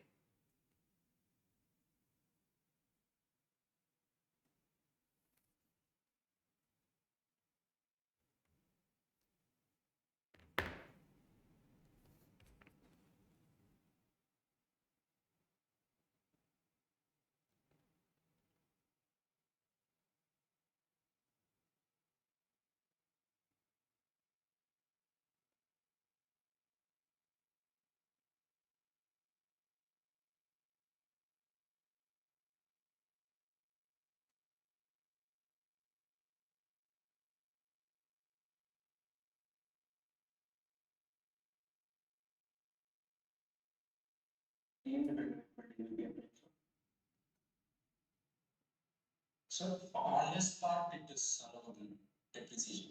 Huh? The capital expenditure which the assessee did for that part alone, depreciation Yes. is allowed for. Yes. That's why these all can form part of your question. Tough paper means what? Tough paper la never tested areas. Depreciation 32 everyone will read. Explanation one who will read? No, on that they will ask question in exam. That's why. See here. That's why I copied and pasted the explanation also here for cross reference. Where the business or profession of the assessee, where the business or profession of the assessee is carried on in a building, not owned by him. Okay, not owned by him means it's an operation lease. But in respect of which assessee holds a lease or other right of occupancy, tenant, normal rental premises. I took a premises on rent. Rental premises I can't claim depreciation. But 3 floors are there. 4th floor I constructed with my own money. For that particular part of the floor, I can claim depreciation because I am putting the capital expenditure. Are you listening? Yes, sir. Hello, listening. Yes, Yes, sir. sir. So tell me now, there is an asset which is taken on lease, which is taken on rent. There is an asset which is taken on rent. Okay, to that particular asset, I have taken on rent. I am adding certain things to that out of my own pocket. Can I claim depreciation? Yes, sir. So we can claim. Ade, can we claim capital expenditure as a deduction, as a depreciation? No, it is possible only for building. Only for building, not for other assets. Okay, sir. Explanation hold good only for building. No, machinery and plant. Now understood? Yes, sir. Like this, they can ask questions to you. Okay. So building is the most important thing. So any kind of renovation, extension, improvement on the building. Okay. So as if you are the owner, you can claim depreciation to that extent. Everyone understood the point? Okay. See here what they used. Where business or profession of the assessee is carried on in a building not owned by him, but in respect of which assessee holds a lease or other right of occupancy. Any capital expenditure is incurred by the assessee. Means what? I will give you an example. Incurred by the assessee. Here I have used one word also. Okay. See here. There is a person, owner. Owner only incurred expenditure. He kept money. Later, lessee is there, that fellow reimbursed the entire amount. Now you can't claim deduction because same question. It should be incurred by the assessee. Okay. Not reimbursed by the assessee. Hence, to the extent of capital expenditure, lessee will be treated as owner and depreciation can be claimed. The words used are is incurred by, and therefore only what is incurred by assessee are allowed. Any capex incurred by lessor, later reimbursed by lessee, do not attract the benefit of explanation number 1. Everyone understood? Yes, sir. Same reason, matching is not possible. Hey, see, lessor is there. Who is there? Lessor. Lessor will put some expenditure on some extension, constructed. 50 lakh he spent. How much? 50 lakh he spent. After that, this lessee will come and pay 50 lakhs. For some reason, he will pay 50 lakh and he will tell that this 50 lakh is for that 50 lakh. How come it is possible? You might have given black money also. You might have given bribe also. You can give anything. At a 50 lakhs worth, whatever you give, you will match it to the value. Huh? Do you understand the point or not? Yes, It happens in the vice versa case. Huh? If it happens in the vice versa case, which means the capital expenditure was incurred by the lessee and it was reimbursed by lessor. In that case, Same deduction will be allowed to him only because he actually incurred. Na? right? Okay. Sir. Then what will happen? That amount whichever is received, na, that will become other sources income. Unexplained cash credit. Okay. Other sources, 115 BBE will get attracted. 60% plus 20% plus 4%. 78%, if you remember, we told in the first class. So, next one. Hire purchase, I will discuss later in the problem directly. Depreciation in case of fractional ownership. As per section 32, when the words used are owned wholly or partly. Therefore, if the ownership is fractional, then depreciation is also allowed on fractional basis. Active use versus passive use. Very important. Section 31 emphasizes on used for the purposes of business. Okay. Therefore, the following points are worth noting. The word used must be understood in a wider sense to cover ready to use also. CIT versus Geotech Construction Company. Depreciation can be claimed on a defective and non-functional assets also, provided it was purchased bona fide by the owner. I purchased an asset, spent 10 lakh. Later, I found that it is completely defective. Even after that, even if you dismantle it, on the 10 lakh, you can claim depreciation because you might have already added it to the block. Whether it is actually useful or not, we don't see. Still, depreciation can be claimed. So, any adjustment in the exam, if it comes defective, non-functional, please allow depreciation also on that. Understood or not? Yes, sir. So, CIT versus Sri Chamundeshwari Sugar Company Limited. Depreciation can be claimed also on those assets which are kept idle by force or non-occurrence of event. Hey, fire extinguishers, I told them. Okay. Hydel Constructions Limited versus CIT. Depreciation can be claimed even if asset is put for trial run, since it is in relation to the business or profession. Ashima Syntax versus CIT, CIT versus Union Carbide Limited, Aura Food Limited versus CIT, Mentha and Allied Food Products Limited versus CIT, Jaipur Sugars Limited versus CIT. In all these cases, trial run, if you put an asset, that's all. It is said that asset has been put to use. Example, so many times this question also came. Clear? Because you may not use it for business, but you are using for the purposes of business, sir. Yes, sir. That's it. It achieves the purpose of the business. Assets qualifying depreciation. Tangible, intangible, both. Tangible, building, machinery, plant, furniture. Tangible, intangible, know-how, patents, trademarks, copyrights, license, franchisee. Goodwill is not included. So goodwill is not a depreciable asset. Understood? Yes, sir. Yes, sir. Yeah. Method of depreciation. In case of companies engaged in generation or distribution of power, SLM basis you can claim depreciation. What if SLM basis claim depreciation? 100% of the value of asset will be depreciated. Okay.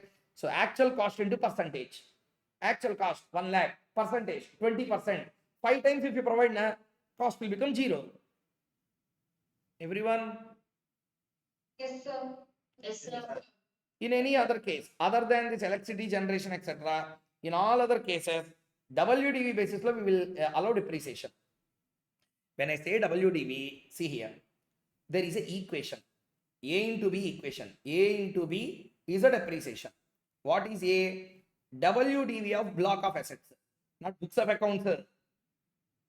Hey, BOI is not books of accounts. Block of assets. Okay. Okay, sir. A. WDV of the block of assets into rates in rules equal to amount entitled as depreciation under 32. WDV calculation will be done as per section 43(6). Block of assets calculation will be done under section 2 class 11. See how many sections are coming in picture. Again, WDV calculate under 43 subsection 6. Block of assets section 2 class 11. Rates given in the rules. Depreciation under section 32. So here section 43(6), section 2 class 11, income tax rules, section number 32, all these will give you the concept of depreciation. See this page properly, analyze it properly, we will go into other aspects.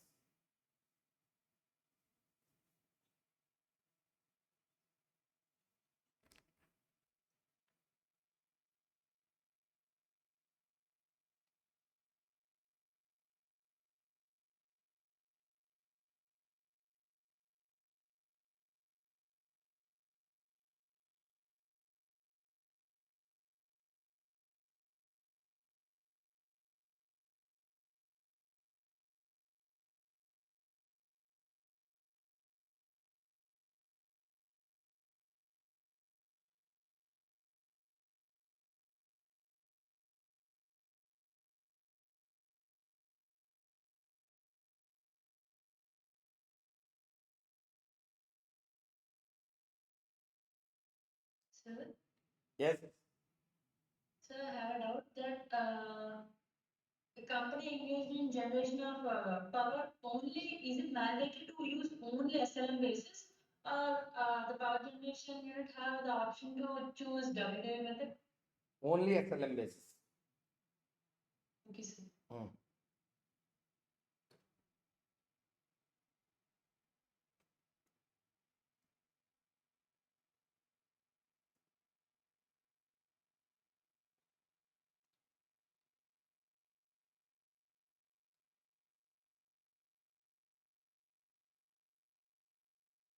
So we have said it would shift to WDV for the whole life. We should be using the WDV unit. Huh?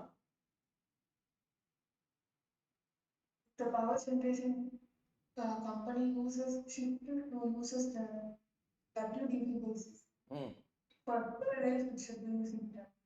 We will see, because power generating unit ke separate provisions are there. At that time, I will tell you exceptional concepts as well. Okay. Now don't see power generation. Separate discussion is there on that. See other cases. Yeah, okay.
Okay.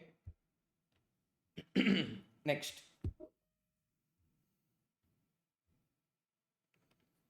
Rates of depreciation. This I will use full screen only because the short screen you can't see it. See here. This I have taken from ISM directly. Riskless. Again, for rules, I can't show you income tax website and show the rules. Instead of that, I'm showing directly ISM document. Clear, everyone? Okay. See here. First one. If it is a tangible assets, part A. Okay. Part B, intangible. Part A, tangible. Tangible of 4. Buildings, furniture, plant and machinery, ships. Buildings, see here. Buildings which are used mainly for residential purposes, except hotels, 5. Hotels, the more hardcore usage can be there. So point is, they will not use like a residential property. Machinery will be kept, so many things will be there. So usage is more rugged than normal, therefore 10%. Next one, buildings acquired on or after September 2002, 1st September, for installing machinery and plant, for water treatment service, etc. More depreciation, more usage is there, 40%. Temporary erections such as wooden structures, 40%. So this is how you will claim depreciation in case of building. So building key, how to understand? How to understand? 5 or 10 or 40. That's it. Only 3 rates are there. Everybody understood? Yes, sir. Yes, sir. Any kind of ships. How much? 20%. 20%. Not only ships. Vessels ordinary operated on inland waters and speedboats. Anything relating to ships, boats, vessels, etc. They are all covered by 20% area. Next one. All intangible assets, 25% fixed. Next. Furniture. Furniture always how much percent? 10%. 10%. Now comes the main danger. Okay, plant and machinery. Plant and machinery. Plant and machinery being a motor car used used in a business of running them on hire. Okay, acquired them between 23/8/2019 to 31/3/2020 and put to use on or before. Only during this time, if you acquire anything, 30%. Okay, 30%. Motor cars other than those used in a business of running them on hire. Means I am not using them on hire. My company purposes I am using 15%. Motor buses, lorries, taxes used in business on hire 45. So cars, hired cars, simply you remember like this.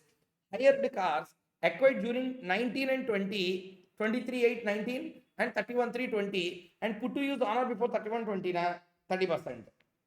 Next, motor cars other than using for the business, normal purposes I am using 15. Buses, lorries used for hire 45. Next, other than the 3 mentioned, any other motor buses not for use for my self purposes. For example, my company is in cement manufacturing. I have to take cement from one place to another. Now my lorry is not used for hire for my purposes, 30. Molds used in rubber and plastic goods factories, 30. Aeroplanes and aero engines, very important, 40. Exam asked. Pollution control equipments, water treatment plants, etc., 40. Semiconductor industrial plant and machinery, 30. Life saving, again important for exam. Life saving medical equipment, 40. MRI scanning machines, all these things are there. CT scan, MRI scan, all these are 40. Machinery acquired and installed on or after 1st September 2002. Wait.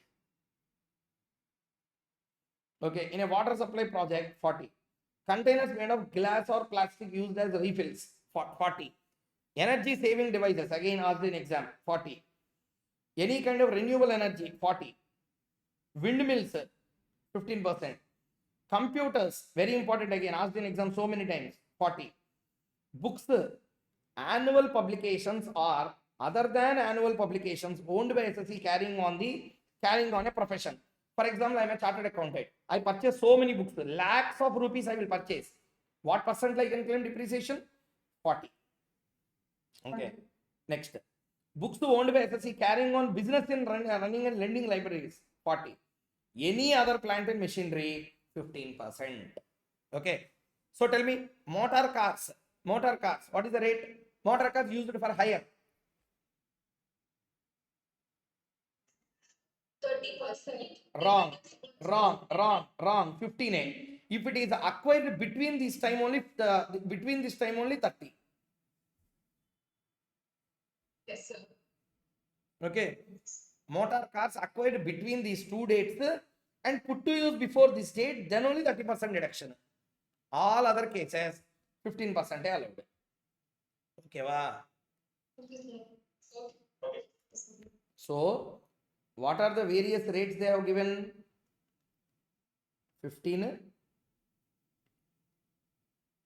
30, 40, 45. 45. These are the 4 rates for plant and machinery. What is this? What we understood now? Rates we calculate, rates we saw. Rates are in section, rates are in rules are. Rules.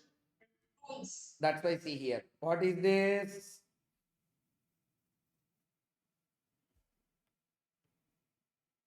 What is this? Section or ruler? Rules. Rule 5.1. Okay. Next. So I said na, we need to know what is this. We completed this. Now what is WDV? What is block of asset? We should understand. See, systematically I have written the notes, every word, every line. See here. 2 clause 11. Block of assets means group of assets falling within the same class of assets. Class means what? Tangible assets, all tangible assets into one block. Okay. All tangible assets into one block. Tangible again blocks, plant and machinery, one block like that. All tangible assets falling within the same class. All buildings in one. All what is a machinery, plant to furniture. Intangible assets 6 categories, in respect of which same percentage of depreciation is prescribed. Means what? In order to claim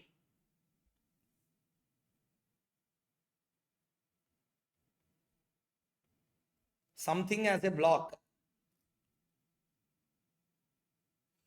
in order to claim something as a block, first condition,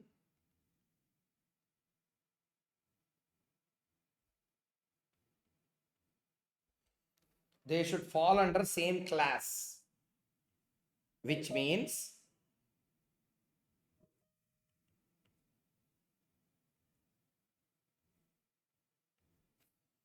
asset.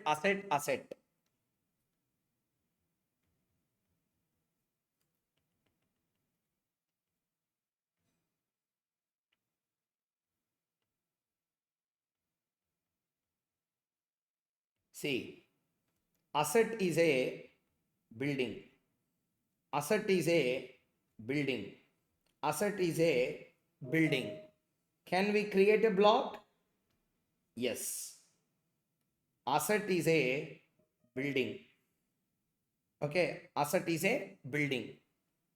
Asset is a building. Asset is a building. Can we form a block? Yes, sir. No, if the rates are different. This is a 5%, this is 10%, and this is okay, let us take 40% also. One. Tell me, can all the 3 form part of a same block? No, sir. No. Okay. Next. Furniture, building. Furniture 10%, Yes, sir. 10%, 10%. Now can we form a block? No, sir. No, sir.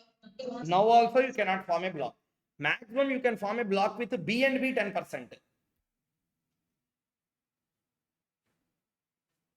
Understood, everyone? Yes, sir. So this is a classic example of understanding how to form a block. So to form a block, first it should be all should be tangible.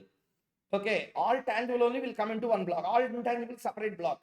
So tangible block la again, it should be same class. Buildings come under one class. Sorry, all buildings can be again made as a block. No, again depreciation percentage also should match. Understood? Yes, sir. Yes, sir. Okay, yeah. Next one. So actual cost. What is it? Actual cost is a very, very, very, very big area. Which one? Actual cost area. One of the biggest areas in this chapter, 43. In that 43, subsection 1 and second proviso, we are going to read through the table. What do you mean by actual cost? On this only you will apply depreciation. So what is actual cost? Actual cost incurred by the assessee minus portion of cost met by any other person or other and subsidies, donations, grant, remove. Any other incidental expenses, that will be called as the actual cost of asset. Everyone understood? Yes, sir. Yes, sir. Yes, sir. See, lawmaker intention, a mind-blowing intention, Bayrakla. They use the word cost. Actually, what is the cost? I wanted to know. Whether you incur all these things, I don't want. Simply, listen. At what price I purchased, say example, 100. In that you got 30 rupees as a subsidy. Then how come your cost is 100? Actually, it is only 70. Correct? Yes, sir. Adi, that's the meaning of actual cost. Understood? Yes, sir. Yes, sir. They did not use the word cost. They use the word actual cost. Okay, what? Yes, sir. Other person in the sense, like, apart from this associate, any other person also can. Other person, if they pay, for example, from company account, 10 lakh machinery, 9 lakh went. Another 1 lakh, some other person has met. Clear? Like government. Okay. Some other person has paid. On that 1 lakh, I will not give you depreciation because that cost you did not incur. Yes, okay. Or sometimes government will tell you start business there, on any machinery you purchase 30% subsidy they will tell. Okay, Oh, okay. you will Yes, purchase for 100 lakhs, government will give you 30 lakhs in that, then you did not incur that cost. correct. I include only 70 lakhs. Then actually what is the cost? 70 lakhs I have That's it. incurred. That's it. That's why they use the word actual cost. Mm. So any incidental expenses are allowed as a addition. You can add those incidental expenses to the asset cost, but disallowance of incidental expenses paid by specified modes. Those incidental expenses you paid by account pay check or account pay draft or electronic clearance, then allowed. Paid in cash or other modes, less than or equal to 10,000, actual expenses will be allowed and will be added to the cost of the asset. But anything which is above 10,000 to one person in one day, aggregate entire expenditure will not be allowed, not to be added. Do you understand this, everyone? Yes, sir. Yes, sir. Have you understood this? Yes, sir. Yes, sir. So this is the disallowance of which expenses? Incidental expenses. Yes, incidental expenses are disallowed. Wait. If it is paid for more than one person. One person, one day aggregate. Okay. Wait.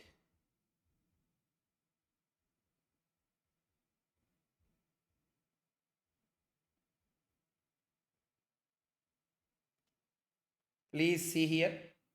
What is the section number? 43. Okay. Who already completed PGBP and other than me? Because in class we discussed everything in the bare actor. Normally, if you would have read, see what is the length of 43. It starts there.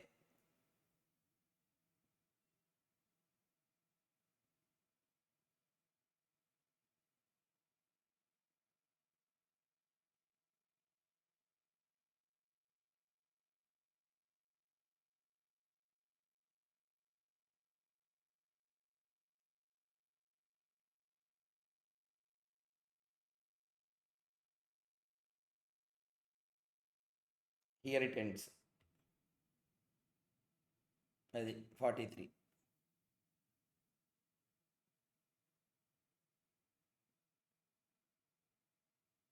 You will get heart attack if you see company income tax bare act. So listen, actual cost means actual cost of the assets to the assessee reduced by that portion of cost thereof met directly or indirectly by any other person or authority. Now did you understand how our table has formed here? Yes, sir. Yes. Okay. Next, this is again irrelevant. Wherever irrelevant, I will strike off. In the regular class also I tell them. Okay, because it is after 1967 or before 1975. We are in 1967, 1975. No. Next. Read this.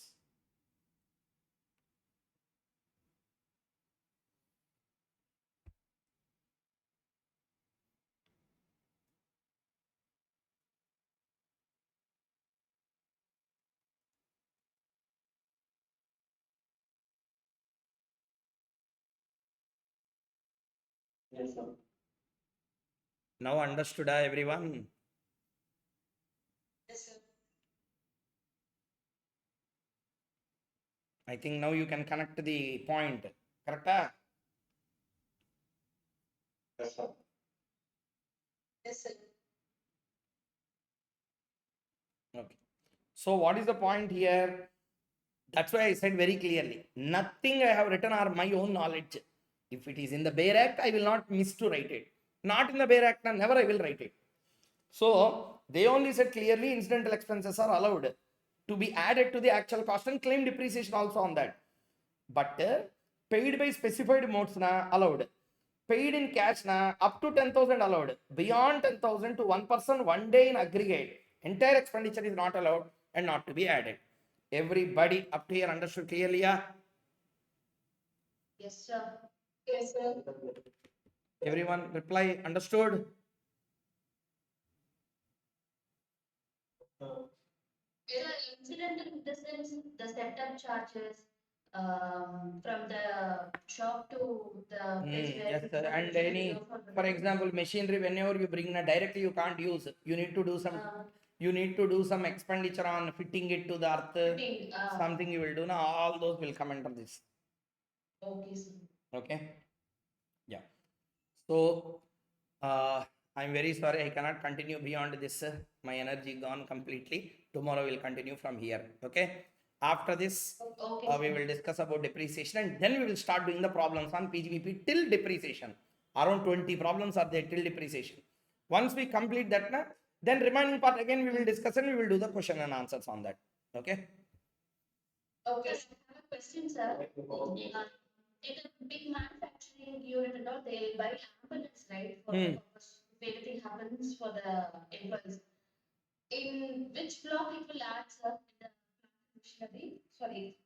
Motor cars. Motor cars. Motor cars. What percentage will it be applicable, sir? See. I don't know, that's it. See here. See here. Mm. Any kind of motor vehicle, motor cars, Mm. okay, any kind of motor car, that ambulances will come under motor buses, okay, Oh, okay. okay, any kind of motor buses other than running them on hire, it comes under 30% category. Okay, sir. Ambulance is not a car. Car has its own meaning. Okay. Sir, I have one doubt, sir. Yes. If a person who is working as a lawyer and being part-time job is neglected, he can take your sir. I couldn't listen anything. I'm very, very sorry.